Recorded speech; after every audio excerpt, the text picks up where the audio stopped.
ਅਮਰਤਾ ਪ੍ਰੀਤਮ ਦੀ ਪੁਸਤਕ ਸਫ਼ਰਨਾਮਾ ਦਾ ਅਗਲਾ ਲੇਖ ਹੈ ਇੱਕ ਖਾਲੀ ਥਾਂ ਗੁਫ਼ਤਗੂ ਹੈ। ਅੰਮ੍ਰਿਤਾ, ਇਲਿਆਨਾ, ਤੈਨੂੰ ਕਿੰਨੀਆਂ ਜ਼ਬਾਨਾਂ ਆਉਂਦੀਆਂ ਨੇ? ਇੱਥੇ ਦਿੱਲੀ ਤੂੰ ਯੂਨੀਵਰਸਿਟੀ 'ਚ ਇੱਕ ਵਰਾ ਸੈਰਬੋ ਕਰੋਏਸ਼ੀਅਨ ਪੜ੍ਹਾਉਂਦੀ ਰਹੀ, ਪਰ ਡਾਕਟਰੇਟ ਤੂੰ ਅੰਗਰੇਜ਼ੀ 'ਚ ਕੀਤੀ ਸੀ। ਇਲਿਆਨਾ, ਜ਼ਬਾਨਾਂ ਦੀ ਭਲੀ ਪੁੱਛਿਓ। ਸੈਰਬ ਮੇਰੀ ਮਾਂ ਬੋਲੀ ਸੀ, ਇਸ ਲਈ ਆਉਣੀ ਸੀ, ਪਰ ਜੰਗ ਤੋਂ ਪਹਿਲਾਂ ਸਾਡੇ ਯੂਗੋਸਲਾਵੀਆ 'ਚ ਅਮੀਰ ਲੋਕ ਫਰੈਂਚ ਜ਼ਰੂਰ ਸਿੱਖਦੇ ਸੀ, ਇਸ ਲਈ ਬਚਪਨ ਤੋਂ ਉਹ ਵੀ ਸਿੱਖੀ ਸੀ। ਫਿਰ ਉੱਤਰੀ ਪਾਸੇ ਜਿੱਥੇ ਮੇਰਾ ਕਸਬਾ ਸੀ ਨੋਵੀ ਸਰਡ, ਉਹ ਹੰਗਰੀ ਤੇ ਜਰਮਨੀ ਦੇ ਸਾਂਝੇ ਕਬਜ਼ੇ 'ਚ ਆ ਗਿਆ 1941 ਤੋਂ ਲੈ ਕੇ 1944 ਤੱਕ। ਉਦੋਂ ਹੰਗੇਰੀਅਨ ਤੇ ਜਰਮਨ ਜ਼ਬਾਨ ਦੋਵੇਂ ਲਾਜ਼ਮੀ ਹੋ ਗਈਆਂ ਸਨ, ਇਸ ਲਈ ਦੋਵੇਂ ਸਿੱਖਣੀਆਂ ਪਈਆਂ। ਫਿਰ ਉੱਥੇ ਰੂਸ ਦਾ ਕਬਜ਼ਾ ਹੋ ਗਿਆ, ਰੂਸੀ ਜ਼ਬਾਨ ਲਾਜ਼ਮੀ ਹੋ ਗਈ, ਇਸ ਲਈ ਉਹ ਸਿੱਖਣੀ ਪਈ। ਅਮਰਤਾ, ਤੇ ਅੰਗਰੇਜ਼ੀ? ਇਲਿਆਨਾ, ਹੋਰ ਕਿਸੇ ਜ਼ਬਾਨ ਦੀ ਚੋਣ 'ਚ ਮੇਰੀ ਮਰਜ਼ੀ ਨਹੀਂ ਸੀ, ਮਰਜ਼ੀ ਦੂਜਿਆਂ ਦੀ ਹੁੰਦੀ ਸੀ। ਜ਼ਬਾਨ ਮੈਨੂੰ ਸਿੱਖਣੀ ਪੈਂਦੀ ਸੀ, ਪਰ ਆਖਰ ਇੱਕ ਜ਼ਬਾਨ ਮੈਂ ਆਪਣੀ ਮਰਜ਼ੀ ਨਾਲ ਸਿੱਖੀ, ਉਹ ਅੰਗਰੇਜ਼ੀ ਸੀ। ਅਮਰਤਾ, ਅੰਗਰੇਜ਼ੀ ਨਾਲ ਤੈਨੂੰ ਏਡਾ ਲਗਾ ਕਿਸ ਤਰ੍ਹਾਂ ਹੋ ਗਿਆ? ਮੈਨੂੰ ਪਤਾ ਹੈ ਤੁਹਾਡੇ ਯੂਗੋਸਲਾਵੀਆ 'ਚ ਅੰਗਰੇਜ਼ੀ ਕਿਸੇ ਵਿਰਲੇ ਨੂੰ ਹੀ ਆਉਂਦੀ ਹੈ। ਇਲਿਆਨਾ, ਇਹਦੀ ਜ਼ਿੰਮੇਵਾਰ ਮੈਂ ਨਹੀਂ, D.H. ਲਾਰੈਂਸ ਹੈ। ਮੈਂ ਉਹਨੂੰ ਕਿਤੇ ਭੁੱਲ ਭੁਲੇਖੇ ਪੜ੍ਹ ਬੈਠੀ ਤੇ ਮੈਨੂੰ ਜਾਪਿਆ ਦੁਨੀਆ 'ਚ ਜੇ ਕਿਸੇ ਨੇ ਮਨੁੱਖੀ ਰਿਸ਼ਤਿਆਂ ਨੂੰ ਸਮਝਿਆ ਤਾਂ ਉਸਨੇ। ਇਸੇ ਲਈ ਡਾਕਟਰੇਟ ਦਾ ਮਜ਼ਮੂਨ ਵੀ D.S. ਲਾਰੈਂਸ ਚੁਣਿਆ। ਯੂਗੋਸਲਾਵੀਆ 'ਚ ਮੌਕਾ ਨਹੀਂ ਸੀ। ਇੰਗਲੈਂਡ 3 ਵਰ੍ਹੇ ਰਹਿ ਕੇ ਡਿਗਰੀ ਲਈ। ਅਮਰਤਾ, ਇਲਿਆਨਾ, ਇੱਕ ਪਾਸੇ ਤੇਰੀ ਮਨੁੱਖੀ ਰਿਸ਼ਤਿਆਂ 'ਚ ਇੰਨੀ ਦਿਲਚਸਪੀ, ਦੂਜੇ ਪਾਸੇ ਤੂੰ ਅਜੇ ਵੀ ਇਕੱਲੀ ਹੈ, ਕੋਈ ਮਨੁੱਖੀ ਰਿਸ਼ਤਾ ਕਬੂਲਿਆ ਹੀ ਨਹੀਂ। ਇਲਿਆਨਾ, ਅਸਲ 'ਚ ਅਮਰਤਾ ਮੈਂ ਬਹੁਤ ਛੋਟੀ ਸੀ ਜਦੋਂ ਬਹੁਤ ਵੱਡੇ 2 ਦੁਖਾਂਤ ਵਾਪਰ ਗਏ। ਉਹਨਾਂ ਨੇ ਮਨੁੱਖੀ ਰਿਸ਼ਤਿਆਂ ਨੂੰ ਜਾਣਨ ਦੀ ਲਿਲਕ ਲਾ ਦਿੱਤੀ। ਉਹਨਾਂ ਨੇ ਹੀ ਕੋਈ ਵੀ ਮਨੁੱਖੀ ਰਿਸ਼ਤਾ ਕਬੂਲਣੋਂ ਹੋੜੀ ਰੱਖਿਆ। ਮੈਂ 10 ਵਰ੍ਹਿਆਂ ਦੀ ਸੀ ਜਦੋਂ ਅਚਾਨਕ ਮੇਰੇ ਬਾਪ ਨੇ ਆਤਮਘਾਤ ਕਰ ਲਿਆ ਸੀ। ਅਮਰਤਾ, ਕੋਈ ਰਾਜਨੀਤਿਕ ਕਾਰਨ ਸੀ? ਇਲਿਆਨਾ, ਤੈਨੂੰ ਦੱਸ ਰਹੀ ਸਾਂ ਕਿ 2 ਦੁਖਾਂਤ ਵਾਪਰੇ ਸਨ। ਦੂਜਾ ਰਾਜਨੀਤਿਕ ਸੀ, ਪਰ ਇਹ ਪਹਿਲਾ ਮਾਨਸਿਕ ਸੀ। ਮੇਰੇ ਬਾਪ ਨੂੰ ਮਿਲਣ ਤੋਂ ਪਹਿਲਾਂ ਮੇਰੀ ਮਾਂ ਵਿਆਹੀ ਹੋਈ ਸੀ। ਉਹਨੇ ਮੇਰੇ ਬਾਪ ਦੀ ਖਾਤਰ ਤਲਾਕ ਲਿਆ, ਉਹਦੇ ਨਾਲ ਵਿਆਹ ਕੀਤਾ, ਮੈਨੂੰ ਜਨਮ ਦਿੱਤਾ, ਪਰ ਉਸ ਤੋਂ ਬਾਅਦ ਮੇਰੇ ਬਾਪ ਨੂੰ ਕਿਸੇ ਹੋਰ ਔਰਤ ਨਾਲ ਪਿਆਰ ਹੋ ਗਿਆ। ਮੇਰੀ ਮਾਂ ਨੇ ਉਹਨੂੰ ਤਲਾਕ ਦੇਣ ਤੋਂ ਨਾਂਹ ਕਰ ਦਿੱਤੀ। ਇਸ ਲਈ ਇੱਕ ਦਿਨ ਖੌਰੇ ਕਿਹੋ ਜਿਹੀ ਘੇਰੂ ਉਦਾਸੀ ਸੀ, ਮੇਰੇ ਬਾਪ ਨੇ ਆਪਣੀ ਮਹਿਬੂਬ ਔਰਤ ਨਾਲ ਰਲ ਕੇ ਆਤਮਘਾਤ ਕਰ ਲਿਆ। ਅਮਰਤਾ, ਏਡੇ ਨਿਰਾਸੇ ਕਦਮ ਨਾਲੋਂ? ਇਲਿਆਨਾ, ਇਹੀ ਮੈਨੂੰ ਅੱਜ ਤੱਕ ਸਮਝ ਨਹੀਂ ਆਇਆ। ਤਿੰਨੇ ਜਣੇ ਬਹੁਤ ਪੜ੍ਹੇ ਲਿਖੇ ਸਨ। ਮੇਰੇ ਬਾਪ ਦੀ ਮਹਿਬੂਬਾ ਜੱਜ ਸੀ, ਉਹਨਾਂ ਨੂੰ ਜ਼ਿੰਦਗੀ ਦਾ ਇਹੀ ਹੱਲ ਕਿਉਂ ਸੁਝਿਆ? ਦੂਜਾ ਹਾਦਸਾ ਭਾਵੇਂ ਰਾਜਨੀਤਿਕ ਸੀ, ਪਰ ਉਹ ਵੀ ਭਿਆਨਕ। ਮੇਰੀ ਮਾਂ ਤੇ ਮਾਸੀ ਘਰ ਵਿੱਚ ਇਕੱਲੀਆਂ ਸਨ। ਮਾਸੀ ਦਾ ਖਾਵੰਦ ਰਾਸ਼ਟਰਵਾਦੀ ਸੀ। ਜਦੋਂ ਹੰਗੇਰੀਅਨ ਫੌਜਾਂ ਨੇ ਹਮਲਾ ਕੀਤਾ, ਸਾਡੇ ਕਸਬੇ ਨੂੰ ਘੇਰਾ ਪਾ ਲਿਆ ਤਾਂ ਮਾਸੀ ਦੇ ਖਾਵੰਦ ਨੂੰ ਲੱਭਣ ਲਈ ਉਹਨਾਂ ਸਾਡੇ ਘਰ ਨੂੰ ਫੋਲਿਆ। ਉੱਥੇ ਨਹੀਂ ਸੀ, ਬੈਲਗ੍ਰੇਡ ਸੀ। ਮੈਂ ਉਦੋਂ 12 ਵਰ੍ਹਿਆਂ ਦੀ ਸੀ। ਅਜੇ ਤੱਕ ਯਾਦ ਹੈ, ਮੈਂ, ਮੇਰੀ ਮਾਂ ਤੇ ਮੇਰੀ ਮਾਸੀ ਘਰ ਦੀ ਬੈਠਕ 'ਚ ਖਲੋਤੀਆਂ ਸਾਂ। 12 ਫੌਜੀ ਘਰ 'ਚ ਦਾਖਲ ਹੋਏ ਸਨ। ਉਹਨਾਂ 'ਚੋਂ 6 ਸਾਰੇ ਘਰ ਨੂੰ ਫੋਲਦੇ ਰਹੇ, ਗਹਿਣੇ ਪੈਸੇ ਲੁੱਟਦੇ ਰਹੇ, ਤੇ 6 ਫੌਜੀ ਸਾਡੇ ਸਾਹਮਣੇ ਬੰਦੂਕਾਂ ਤਾਣ ਕੇ ਖਲੋਤੇ ਰਹੇ। ਇਹ ਜਨਵਰੀ ਦਾ ਮਹੀਨਾ ਸੀ, ਜਨਵਰੀ ਦੀ 21 ਤਾਰੀਖ ਸੀ। ਉਸ ਵੇਲੇ 1:30 ਵਜਿਆ ਸੀ। ਪੂਰੇ 2:30 ਵਜੇ ਤੱਕ ਅਸੀਂ ਤਿੰਨੇ ਤਣੀਆਂ ਹੋਈਆਂ ਬੰਦੂਕਾਂ ਦੇ ਸਾਹਮਣੇ ਖਲੋਤੀਆਂ ਰਹੀਆਂ। ਬਾਹਰ ਬਰਫ਼ ਪੈ ਰਹੀ ਸੀ। ਅਸੀਂ ਡਰ ਨਾਲ ਤੇ ਠੰਡ ਨਾਲ ਕੰਬ ਰਹੀਆਂ ਸੀ। ਮੇਰੀ ਮਾਂ ਨੂੰ ਪੂਰੀ ਸੁਰਤ ਨਹੀਂ ਸੀ ਰਹੀ। ਮੇਰੀ ਮਾਸੀ ਹੋਸ਼ 'ਚ ਸੀ। ਉਹ ਫੌਜੀਆਂ ਅੱਗੇ ਹੱਥ ਜੋੜਦੀ ਰਹੀ ਕਿ ਇਸ ਨਿੱਕੀ ਕੁੜੀ ਨੂੰ ਗਲ ਵਿੱਚ ਗਰਮ ਕੋਟ ਪਾ ਲੈਣ ਦਿਓ। ਫੌਜੀ ਮੰਨਦੇ ਨਹੀਂ ਸਨ, ਪਰ ਅਖੀਰ ਮੰਨ ਗਏ ਤੇ ਮੈਂ ਗਰਮ ਕੋਟ ਲੈਣ ਲਈ ਨਾਲ ਦੇ ਕਮਰੇ 'ਚ ਚਲੀ ਗਈ। 10 ਕਮਰਿਆਂ ਦਾ ਘਰ ਸੀ। ਮੈਂ ਘਾਬਰ ਕੇ ਦੂਜੇ ਤੋਂ ਤੀਜੇ ਕਮਰੇ ਤੇ ਤੀਜੇ ਤੋਂ ਚੌਥੇ ਕਮਰੇ 'ਚ ਘੁੰਮਦੀ ਰਹੀ। ਜਦੋਂ ਵਾਪਸ ਪਰਤੀ ਤਾਂ ਉੱਥੇ ਕੋਈ ਨਹੀਂ ਸੀ। ਫੌਜੀ ਮੇਰੀ ਮਾਂ ਨੂੰ ਤੇ ਮੇਰੀ ਮਾਸੀ ਨੂੰ ਫੜ ਕੇ ਲਿਜਾ ਚੁੱਕੇ ਸਨ। ਮੈਨੂੰ ਸ਼ਾਇਦ ਕਾਹਲੀ 'ਚ ਭੁੱਲ ਗਏ। ਅਮਰਤਾ, ਇਹ ਸਭ ਕੁਝ ਬਹੁਤ ਭਿਆਨਕ ਹੈ ਇਲਿਆਨਾ। ਇਹ ਭਾਵੇਂ ਕੁਝ ਘੜੀਆਂ ਵਾਪਰਦਾ ਵੇਖਿਆ ਹੋਵੇ, ਉਸ ਵੇਲੇ ਕੁਝ ਘੜੀਆਂ ਲਈ ਤਾਂ ਇਹੋ ਜਾਪਿਆ ਹੋਵੇਗਾ ਜਿਵੇਂ ਤੂੰ ਸਾਰੀ ਦੁਨੀਆ 'ਚ ਇਕੱਲੀ ਰਹਿ ਗਈ ਹੋਵੇਂ। ਇਲਿਆਨਾ, ਕੁਝ ਘੜੀਆਂ ਲਈ ਨਹੀਂ ਅੰਮ੍ਰਿਤਾ, ਸਾਰੀ ਉਮਰ ਲਈ। ਮੈਂ ਮੁੜ ਕੇ ਆਪਣੀ ਮਾਂ ਤੇ ਮਾਸੀ ਦੀ ਸੂਰਤ ਨਹੀਂ ਵੇਖੀ। ਉਹਨਾਂ ਦੋਹਾਂ ਨੂੰ ਵੱਢ ਕੇ ਉਹਨਾਂ ਦੇ ਡੈਨਿਊਬ ਦਰਿਆ 'ਚ ਸੁੱਟ ਦਿੱਤਾ। ਉਹਨਾਂ ਦਿਨਾਂ 'ਚ ਡੈਨਿਊਬ ਦਰਿਆ ਲਾਸ਼ਾਂ ਨਾਲ ਭਰ ਗਿਆ ਸੀ। ਪਤਾ ਨਹੀਂ ਕਿੰਨੇ ਲੋਕ। ਅਮਰਤਾ, ਉਹ ਖੁਦਾਇਆ, ਹਮਲਾਵਰ ਕਿਸੇ ਦੇਸ਼ ਦੇ ਹੋਣ, ਸਭ ਇੱਕੋ ਜਿਹੇ ਹੁੰਦੇ ਹਨ। ਇਲਿਆਨਾ, ਮੈਨੂੰ ਇਹ ਅੱਜ ਤੱਕ ਨਹੀਂ ਪਤਾ ਲੱਗਾ ਕਿ ਮੈਂ ਉਦੋਂ ਪਾਗਲ ਕਿਉਂ ਨਹੀਂ ਹੋ ਗਈ। ਸਾਰੀ ਰਾਤ ਇਕੱਲੀ ਇੱਕ ਕੁਰਸੀ ਤੇ ਬੈਠੀ ਰਹੀ। ਦੂਜੇ ਦਿਨ ਗੁਆਂਢੀ ਆਏ ਸਨ, ਮੈਨੂੰ ਆਪਣੇ ਘਰ ਲਿਜਾਣਾ ਚਾਹੁੰਦੇ ਸਨ, ਪਰ ਮੈਂ ਉੱਥੋਂ ਹਿੱਲ ਨਹੀਂ ਸੀ ਸਕਦੀ। ਮੈਂ ਮਾਂ ਨੂੰ, ਮਾਸੀ ਨੂੰ ਉੱਥੇ ਉਡੀਕ ਰਹੀ ਸਾਂ। 7 ਦਿਨ ਉਸੇ ਤਰ੍ਹਾਂ ਉੱਥੇ ਪਈ ਰਹੀ। ਸ਼ਹਿਰ 'ਚ ਮੇਰਾ ਸਕਾ ਮਾਮਾ ਸੀ। 7 ਦਿਨਾਂ ਪਿੱਛੋਂ ਮੇਰਾ ਹਾਲ ਵੇਖਣ ਆਇਆ। ਘਰ 'ਚ ਜੋ ਕੁਝ ਸੀ ਪਹਿਲੋਂ ਫੌਜੀਆਂ ਨੇ ਲੁੱਟ ਲਿਆ, ਫਿਰ ਪੁਰਾਣੇ ਨੌਕਰਾਂ ਨੇ, ਤੇ ਬਾਕੀ ਜੋ ਕੁਝ ਰਹਿ ਗਿਆ ਸੀ ਉਹ ਮਾਮੇ ਨੇ ਸਾਂਭ ਲਿਆ ਤੇ ਮੈਨੂੰ ਆਪਣੇ ਘਰ ਲਿਜਾ ਕੇ ਪਾਣੀ ਭਰਨ ਤੇ ਫਰਸ਼ ਸਾਫ਼ ਕਰਨ ਲਈ ਲਾ ਦਿੱਤਾ। ਮੈਂ 2.5 ਵਰ੍ਹੇ ਇਸੇ ਤਰ੍ਹਾਂ ਕੱਟੇ। ਅਮਰਤਾ, ਇਲਿਆਨਾ ਮੇਰੀ ਮਾਸੀ ਦਾ ਖਾਵੰਦ ਬੈਲਗ੍ਰੇਡ ਵਿੱਚ ਫੜਿਆ ਗਿਆ ਸੀ। ਕੌਨਸਨਟ੍ਰੇਸ਼ਨ ਕੈਂਪ ਵਿੱਚ ਭੇਜ ਦਿੱਤਾ ਗਿਆ। ਉਹ ਕਿਤੇ ਕੈਂਪ ਵਿੱਚੋਂ ਨੱਸ ਗਿਆ ਤੇ 2.5 ਵਰ੍ਹੇ ਪਿੱਛੋਂ ਜਦੋਂ 1944 'ਚ ਹੰਗੇਰੀਅਨ ਤੇ ਜਰਮਨ ਕਬਜ਼ਾ ਖਤਮ ਹੋਇਆ ਤਾਂ ਉਹ ਵਾਪਸ ਮੁੜਿਆ। ਮੇਰੇ ਘਰ ਦਾ ਸਮਾਨ ਲੁੱਟਿਆ ਜਾ ਚੁੱਕਾ ਸੀ, ਪਰ ਨੰਗੀਆਂ ਇੱਟਾਂ ਦਾ ਮਕਾਨ ਬਾਕੀ ਸੀ। ਉਹ ਰੂਸੀ ਹਕੂਮਤ ਵੇਲੇ ਜਦੋਂ ਨੈਸ਼ਨਲਾਈਜੇਸ਼ਨ ਹੋਈ, ਮੇਰੇ ਕੋਲੋਂ ਲੈ ਲਿਆ ਗਿਆ। ਕੋਈ ਆਸਰਾ ਨਹੀਂ ਸੀ। ਮਾਸੀ ਦੇ ਖਾਵੰਦ ਨੇ ਮੈਨੂੰ ਧੀ ਬਣਾਇਆ ਤੇ ਮੈਂ ਸਕੂਲ ਪੜ੍ਹਨ ਲੱਗੀ। ਅੱਜ ਤੱਕ ਪੜ੍ਹ ਰਹੀ ਹਾਂ। ਹੁਣੇ ਵਰ੍ਹਾ ਡੇਢ ਹੋਇਆ ਡਾਕਟਰੇਟ ਕੀਤੀ ਹੈ। ਦੁਨੀਆ ਭਰ ਦੀਆਂ ਜ਼ੁਬਾਨਾਂ ਸਿੱਖੀਆਂ ਹਨ, ਪਰ ਲੱਗਦਾ ਹੈ ਮੇਰੀ ਜ਼ੁਬਾਨ ਕਿਸੇ ਨੂੰ ਨਹੀਂ ਆਉਂਦੀ। ਮਨੁੱਖੀ ਰਿਸ਼ਤਿਆਂ ਬਾਰੇ ਜੋ ਕੁਝ ਭਿਆਨਕ ਤੋਂ ਭਿਆਨਕ ਹੋ ਸਕਦਾ ਸੀ ਉਹ ਵੇਖ ਚੁੱਕੀ ਹਾਂ। ਜੋ ਕੁਝ ਖੂਬਸੂਰਤ ਹੋ ਸਕਦਾ ਹੈ ਉਹ ਸਿਰਫ ਮੇਰੇ ਸੁਪਨਿਆਂ 'ਚ ਹੈ। ਸੋਚਦੀ ਹਾਂ ਮਨੁੱਖ ਨੂੰ ਜਿਉਣਾ ਉਹਦੇ ਜਨਮ ਵਾਂਗ ਬੜੀ ਸਿੱਧੀ ਤੇ ਸਾਦੀ ਗੱਲ ਹੋ ਸਕਦੀ ਸੀ, ਪਰ ਅੰਮ੍ਰਿਤਾ, ਇਲਿਆਨਾ, ਤੂੰ ਬੜੀ ਚੁੱਪ ਹੈ। ਕਿਧਰੇ ਵੇਖਦੀ ਪਈ ਹੈ? ਅੰਮ੍ਰਿਤਾ, ਇਸ ਪਰ ਦੇ ਸਾਹਮਣੇ ਜੋ ਥਾਂ ਖਾਲੀ ਹੈ ਉਹਨੂੰ ਵੇਖ ਰਹੀ ਹਾਂ। ਧੰਨਵਾਦ। ਅਗਲਾ ਲੇਖ ਹੈ ਮਾਤਾ, ਰਾਜਨੀਤੀ ਦਾ ਅਲਾਰਮ ਕਲੌਕ। ਅੰਮ੍ਰਿਤਾ, ਮਾਤਾ, ਤੁਹਾਨੂੰ ਵੇਖ ਕੇ ਮੈਨੂੰ ਲੱਗਦਾ ਜਿਵੇਂ ਮੈਂ ਜਿੱਥੋਂ ਤੱਕ ਨਜ਼ਰ ਆ ਰਹੀ ਹੋਵੇ ਸਿਰਫ ਬਿਰਛ ਬੂਟੇ ਤੇ ਚੱਟਾਨਾਂ ਵੇਖ ਰਹੀ ਹੋਵਾਂ। ਦੂਰ ਇੱਕ ਚੱਟਾਨ ਤੋਂ ਮਨੁੱਖੀ ਆਕਾਰ ਦਾ ਝੌਲਾ ਪੈਂਦਾ, ਪਰ ਇਹ ਝੌਲਾ ਇਸ ਲੈਂਡਸਕੇਪ ਦਾ ਹਿੱਸਾ, ਇਹਦਾ ਖਲਲ ਨਹੀਂ। ਮਾਤਾ, ਮੇਰੀ ਮਾਂ ਫਰਾਂਸੀਸੀ ਸੀ। ਪਿਓ ਫਰਾਂਸ ਤੇ ਸਪੇਨ ਦੀਆਂ ਹੱਦਾਂ ਵਿਚਲੇ ਪਹਾੜਾਂ ਦਾ ਰਹਿਣ ਵਾਲਾ ਸੀ ਤੇ ਮੈਂ ਹਵਾ ਨਾਲ ਉੱਡਿਆ ਬੀਜ ਹਾਂ ਜੋ ਚਿਲੀ ਚੁੱਗਿਆ ਸੀ, ਸ਼ਾਇਦ ਇਸ ਲਈ। ਅੰਮ੍ਰਿਤਾ, ਤੁਹਾਨੂੰ ਮਿਲਣ ਤੋਂ ਪਹਿਲਾਂ ਮੇਰੇ ਲਈ ਚਿਲੀ ਸਿਰਫ ਪਾਬਲੋ ਨਰੂਦਾ ਸੀ। ਮਾਤਾ, ਪਾਬਲੋ ਨਰੂਦਾ ਮੇਰਾ ਦੋਸਤ ਹੈ, ਬਹੁਤ ਪੁਰਾਣਾ ਦੋਸਤ। ਇੱਕ ਲੋਰਕਾ ਮੇਰਾ ਦੋਸਤ ਸੀ। ਅੰਮ੍ਰਿਤਾ, 2 ਸ਼ਾਇਰਾਂ ਦੀ ਦੋਸਤੀ। ਮਾਤਾ, ਮੈਂ ਆਰਕੀਟੈਕਟ ਸਾਂ। ਕਿੰਨਾ ਚਿਰ ਲਾ ਕਾਰਬੂਜ਼ੇ ਨਾਲ ਕੰਮ ਕੀਤਾ, ਫਿਰ ਪੇਂਟਿੰਗ ਵੱਲ ਆ ਗਈ। ਜਾਪਿਆ ਇਹ ਮਾਧਿਅਮ ਮੇਰੇ ਲਈ ਹੈ, ਅੱਧਾ ਸ਼ਾਇਰਾਨਾ, ਅੱਧਾ ਤਕਨੀਕੀ। ਅੰਮ੍ਰਿਤਾ, ਸ਼ਾਇਰੀ ਵੱਲੋਂ ਪਾਬਲੋ ਨਰੂਦਾ ਦਾ, ਤਕਨੀਕ ਵੱਲੋਂ ਲਾ ਕਾਰਬੂਜ਼ੇ ਦਾ ਸੰਗਮ। ਮਾਤਾ, ਪਾਬਲੋ ਨਰੂਦਾ ਲੋਕਾਂ ਨੂੰ ਮਕਬੂਲ ਹੋਇਆ। ਉਹਦੀਆਂ ਨਜ਼ਮਾਂ ਟੈਂਗੋ ਨਾਚ ਵਾਂਗ ਹਨ। ਉਹਦੇ ਲਫ਼ਜ਼ ਲੋਕਾਂ ਦੇ ਦੁਆਲੇ ਝੁਰਮਟ ਪਾ ਲੈਂਦੇ ਹਨ। ਇੱਕ ਤਾਲ ਵੱਜ ਜਾਂਦਾ, ਫਿਰ ਲੋਕ ਕੀਲੇ ਜਾਂਦੇ ਹਨ, ਪਰ ਮੈਂ ਲੋਕਾਂ 'ਚ ਮਕਬੂਲ ਨਹੀਂ। ਅੰਮ੍ਰਿਤਾ, ਫਿਰ ਮਾਤਾ, ਤੁਸੀਂ ਪੇਂਟਿੰਗ ਤੋਂ ਪੋਲੀਟਿਕਸ ਵੱਲ ਕਿਸ ਤਰ੍ਹਾਂ ਆਏ? ਮਾਤਾ, ਮੈਂ ਪੇਂਟਿੰਗ ਤੋਂ ਪਰਾਂ ਕਿਤੇ ਨਹੀਂ ਗਿਆ। ਪੋਲੀਟਿਕਸ 'ਚ ਮੈਂ ਇੱਕ ਨਿਊਸੈਂਸ ਹਾਂ। ਅੰਮ੍ਰਿਤਾ, ਤੁਸੀਂ ਚਿਲੀ ਵੱਲੋਂ ਲੰਦਨ, ਪੈਰਿਸ ਤੇ ਰੋਮ ਦੀਆਂ ਐਮਬੈਸੀਆਂ ਦੇ ਕਲਚਰਲ ਅਟੈਚੀ ਹੋ। ਮਾਤਾ, ਕਲਚਰਲ ਅਟੈਚੀਆਂ ਦਾ ਕਲਚਰ ਨਾਲ ਕੋਈ ਵਾਸਤਾ ਨਹੀਂ ਹੁੰਦਾ। Culture is agriculture of imagination. Amrita, ਪਰ ਜਿਨ੍ਹਾਂ ਦਾ ਵਾਸਤਾ ਨਹੀਂ ਹੁੰਦਾ ਉਹ ਤੁਹਾਡੀ ਗੱਲ ਨਹੀਂ। ਮਾਤਾ, ਹਾਂ, ਇਹ ਮੇਰੀ ਗੱਲ ਨਹੀਂ। ਮੇਰੀ ਹਰ ਗੱਲ ਉਲਟੀ ਹੈ।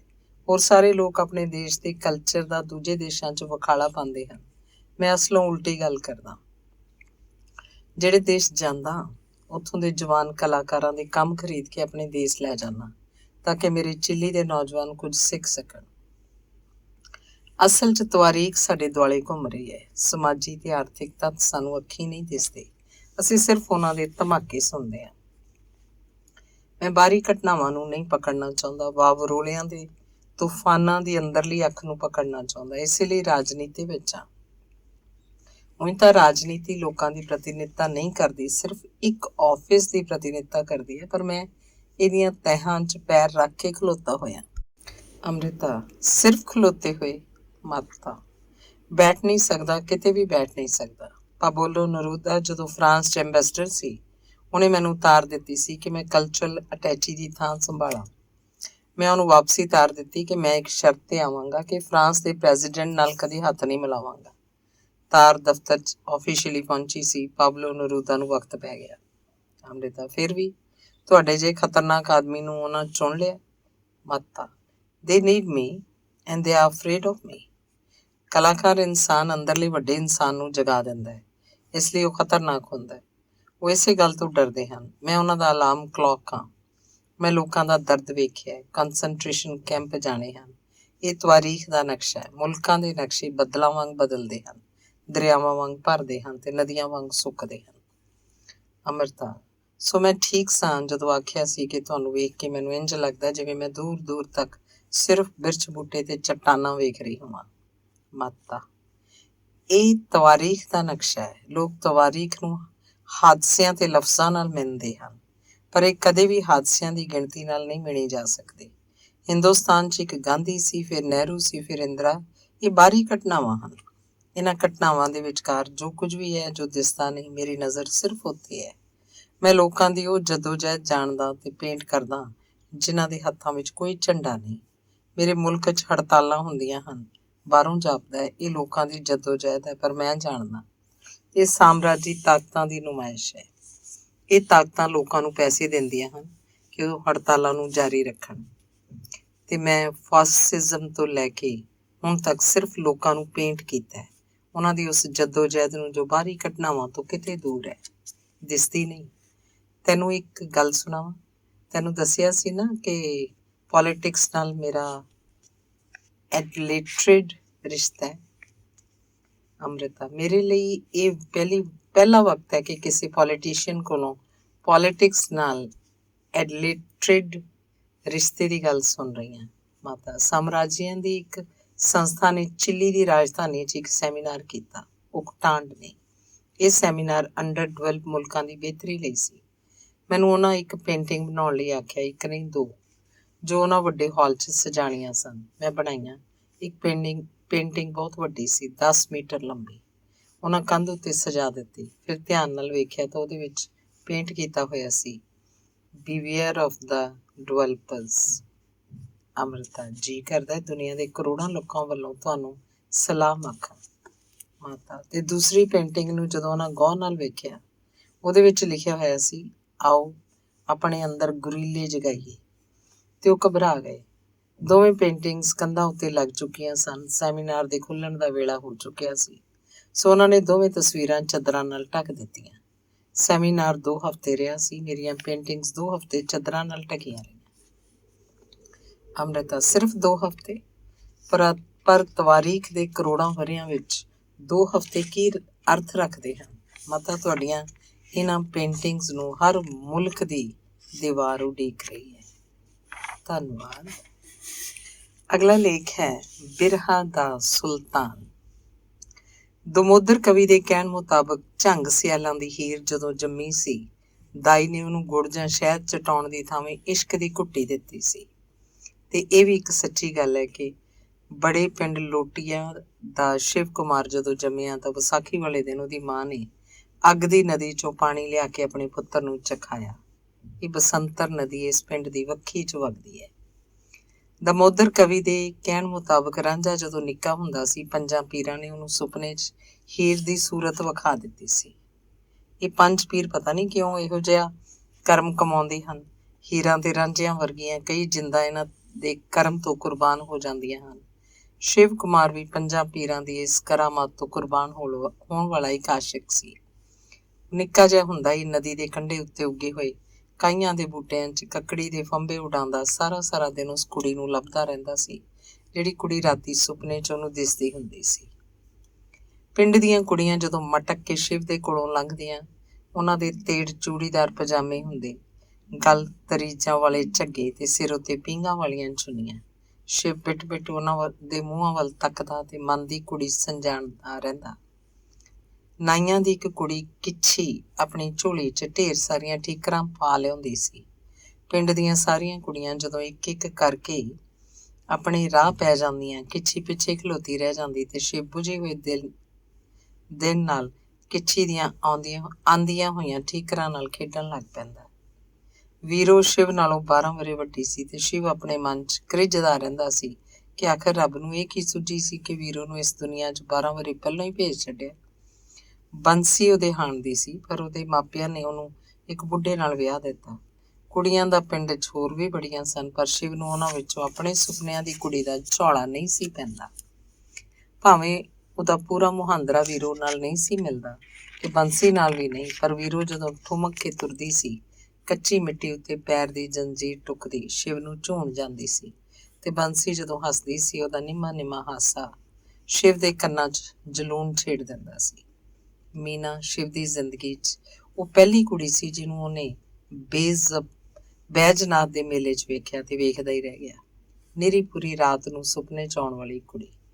ਪਹਿਲੋਂ ਸ਼ਿਵ ਨੇ ਆਪਣੀਆਂ ਅੱਖਾਂ ਮਲੀਆਂ, ਕਿਤੇ ਕੋਈ ਛਲੇਡਾ ਮੇਲੇ 'ਚ ਇਸ ਕੁੜੀ ਦਾ ਰੂਪ ਧਾਰ ਕੇ ਨਾ ਆ ਗਿਆ ਹੋਵੇ ਤੇ ਹੁਣੇ ਉਹਨੂੰ ਇੱਕ ਝਕਾਵਾ ਦੇ ਕੇ ਕਿਤੇ ਲੋਪ ਹੋ ਜਾਏ। ਪਰ ਕੁੜੀ ਆਪਣੇ ਭਰਾ ਨਾਲ ਮੇਲਾ ਵੇਖਦੀ ਸਾਰਾ ਦਿਨ ਸ਼ਿਵ ਨੂੰ ਹਾਜ਼ਰ ਨਾਜ਼ਰ ਦਿਸਦੀ ਰਹੀ। ਜਦੋਂ ਬੈਜਨਾਥ ਤੋਂ ਉਤਰਾਈ ਸ਼ੁਰੂ ਹੋਈ, ਮੇਲਾ ਮੁੱਕਣ ਤੇ ਆ ਗਿਆ ਤਾਂ ਸ਼ਿਵ ਨੇ ਵੀ ਆਪਣੇ ਪੱਥੇ ਵਿੱਚੋਂ ਉਹੀਓ ਪੁਰਾਣਾ ਤੀਰ ਕੱਢਿਆ ਜਿਹੜਾ ਸਦੀਆਂ ਤੋਂ ਜਵਾਨ ਮੁੰਡੇ ਕੁੜੀਆਂ ਦੀ ਖਾਤਰ ਚਲਾਉਂਦੇ ਆਏ ਹਨ ਕਿ ਉਸ ਕੁੜੀ ਦੇ ਭਰਾ ਨੂੰ ਆਪਣਾ ਦੋਸਤ ਬਣਾ ਲਿਆ। ਥੋੜੇ ਜਿਹੇ ਦਿਨ ਪਾ ਕੇ ਜਦੋਂ ਮੀਨਾ ਸ਼ਿਵ ਦੀ ਖਾਤਰ ਗਾਉਣ ਲੱਗ ਪਈ, ਕੂੰਜਾਂ ਉੱਡੀਆਂ ਜਾਈ ਪਈਆਂ ਨਦਾਉਣ, ਠੰਡੇ ਨੀਰ ਤੇ ਬਾਂਕੇ ਨਹਾਉਣ, ਵੇ ਇੱਕ ਘੁੱਟ ਪੀ ਜਾਇਆ, ਤਾਂ ਸ਼ਿਵ ਨੇ ਮੀਨਾ ਕੋਲੋਂ ਵਿਆਹ ਦਾ ਇਕਰਾਰ ਲੈ ਲਿਆ। ਤੇ ਫਿਰ ਸ਼ਿਵ ਜਦੋਂ ਵੀ ਮੀਨਾ ਨੂੰ ਮਿਲਦਾ ਉਹਦੀ ਕੰਨੀ ਨੂੰ ਇੱਕ ਗੰਢ ਪਾ ਦਿੰਦਾ ਕਿ ਉਹਨੂੰ ਆਪਣਾ ਇਕਰਾਰ ਚੇਤੇ ਰਹੇ। ਮੀਨਾ ਦਾ ਪਿਓ ਜਦੋਂ ਵੀ ਕਿਤੇ ਮੀਨਾ ਦੇ ਵਿਆਹ ਦੀ ਗੱਲ ਤੋਰਦਾ, ਮੀਨਾ ਘਰ 'ਚ ਅੜੀ ਪਾ ਦਿੰਦੀ ਤੇ ਰਾਤ ਨੂੰ ਰਜਾਈ ਦੀ ਬੁੱਕਲ 'ਚ ਬਹਿ ਕੇ ਸ਼ਿਵ ਨੂੰ ਖਤ ਲਿਖਦੀ ਕਿ ਆਪਣੇ ਕੌਲ ਉੱਤੇ ਪੱਕੀ ਰਹੇਗੀ। ਮੀਨਾ ਕੱਚੀ ਨਹੀਂ ਸੀ, ਪਰ ਜ਼ਿੰਦਗੀ ਕੌਲਾਂ ਦੀ ਕੱਚੀ ਨਿਕਲੀ। 2 ਵਰ੍ਹੇ ਨਹੀਂ ਸਨ ਟੱਪੇ ਕਿ ਮੀਨਾ ਮਿਆਦੀ ਬੁਖਾਰ ਨਾਲ ਮਰ ਗਈ। ਮੀਨਾ ਨੂੰ ਮਿਆਦੀ ਬੁਖਾਰ ਪਤਾ ਨਹੀਂ 13 ਦਿਨ ਚੜ੍ਹਿਆ ਕਿ 21 ਦਿਨ, ਪਰ ਮੀਨਾ ਦੀ ਸੋਗ 'ਚ ਸ਼ਿਵ ਨੂੰ ਵਿਛੋੜੇ ਦਾ ਉਹ ਮਿਆਦੀ ਬੁਖਾਰ ਹੋ ਗਿਆ ਜਿਹਦੀ ਮਿਆਦ ਕਈ ਵਰ੍ਹੇ ਲੰਬੀ ਹੋ ਗਈ। ਸ਼ਿਵ ਦੇ ਆਪਣੇ ਲਫ਼ਜ਼ਾਂ 'ਚ ਉਹਨੂੰ ਇੱਕ ਸਰਸਾਮ ਹੋ ਗਿਆ, ਬੁਖਾਰ ਸਿਰ ਨੂੰ ਚੜ੍ਹ ਗਿਆ ਤੇ ਇਸ ਬੁਖਾਰ ਦੀ ਘੂਕੀ 'ਚੋਂ ਜੋ ਕੁਝ ਬੋਲਦਾ ਗਿਆ ਕਵਿਤਾ ਬਣ ਗਈ। ਕੱਤਕ ਦਾ ਮਹੀਨਾ ਜਦੋਂ ਵੀ ਆਉਂਦਾ, ਸ਼ਿਵ ਦੇ ਪਿੰਡ ਦੀਆਂ ਕੁੜੀਆਂ ਕਾਨੇ ਜੋੜ ਕੇ ਇੱਕ ਬੇੜੀ ਬਣਾਉਂਦੀਆਂ, ਬੇੜੀ 'ਚ ਸਰੋਂ ਦੇ ਤੇਲ ਦਾ ਇੱਕ ਦੀਵਾ ਰੱਖਦੀਆਂ ਤੇ ਦੀਵੇ ਨੂੰ ਨਦੀ 'ਚ ਪ੍ਰਵਾਹ ਦਿੰਦੀਆਂ ਤੇ ਜਦੋਂ ਗਾਉਂਦੀਆਂ, ਸੋਨੇ ਦਾ ਗੜਵਾ ਗੰਗਾ ਜਲ ਪਾਣੀ ਦਾਤਨ ਕਰੋ ਮੇਰੇ ਰਾਮ ਜੀ, ਤਾਂ ਸ਼ਿਵ ਨੂੰ ਜਾਪਦਾ ਦੁਨੀਆ ਦੀਆਂ ਸਾਰੀਆਂ ਕੁੜੀਆਂ ਉਹਦਾ ਮੂੰਹ ਚਿੜਾਉਂਦੀਆਂ ਪਈਆਂ ਹਨ। ਸ਼ਿਵ ਇੱਕ ਕੱਸੀ ਸੁਵੱਟ ਕੇ ਸੋਚਦਾ, ਮੇਰੇ ਗੀਤਾਂ ਦੀ ਮੈਨਾ ਮਰ ਗਈ। ਮੋਈ ਮੈਨਾ ਦੇ ਵਿਰਾਗ 'ਚੋਂ ਫਕਰਾਂ ਵਾਂਗ ਗਾਉਣ ਲੱਗ ਪਿਆ। ਕਰਮਾਂ ਦੀ ਮਹਿੰਦੀ ਦਾ ਸਜਣਾ, ਰੰਗ ਕਿਵੇਂ ਦੱਸ ਚੜ੍ਹਦਾ ਵੇ, ਜੇ ਕਿਸਮਤ ਮਿਰਚਾਂ ਦੇ ਪੱਤਰ ਪੀਠ ਤਲੀ ਤੇ ਲਾਏ ਵੇ।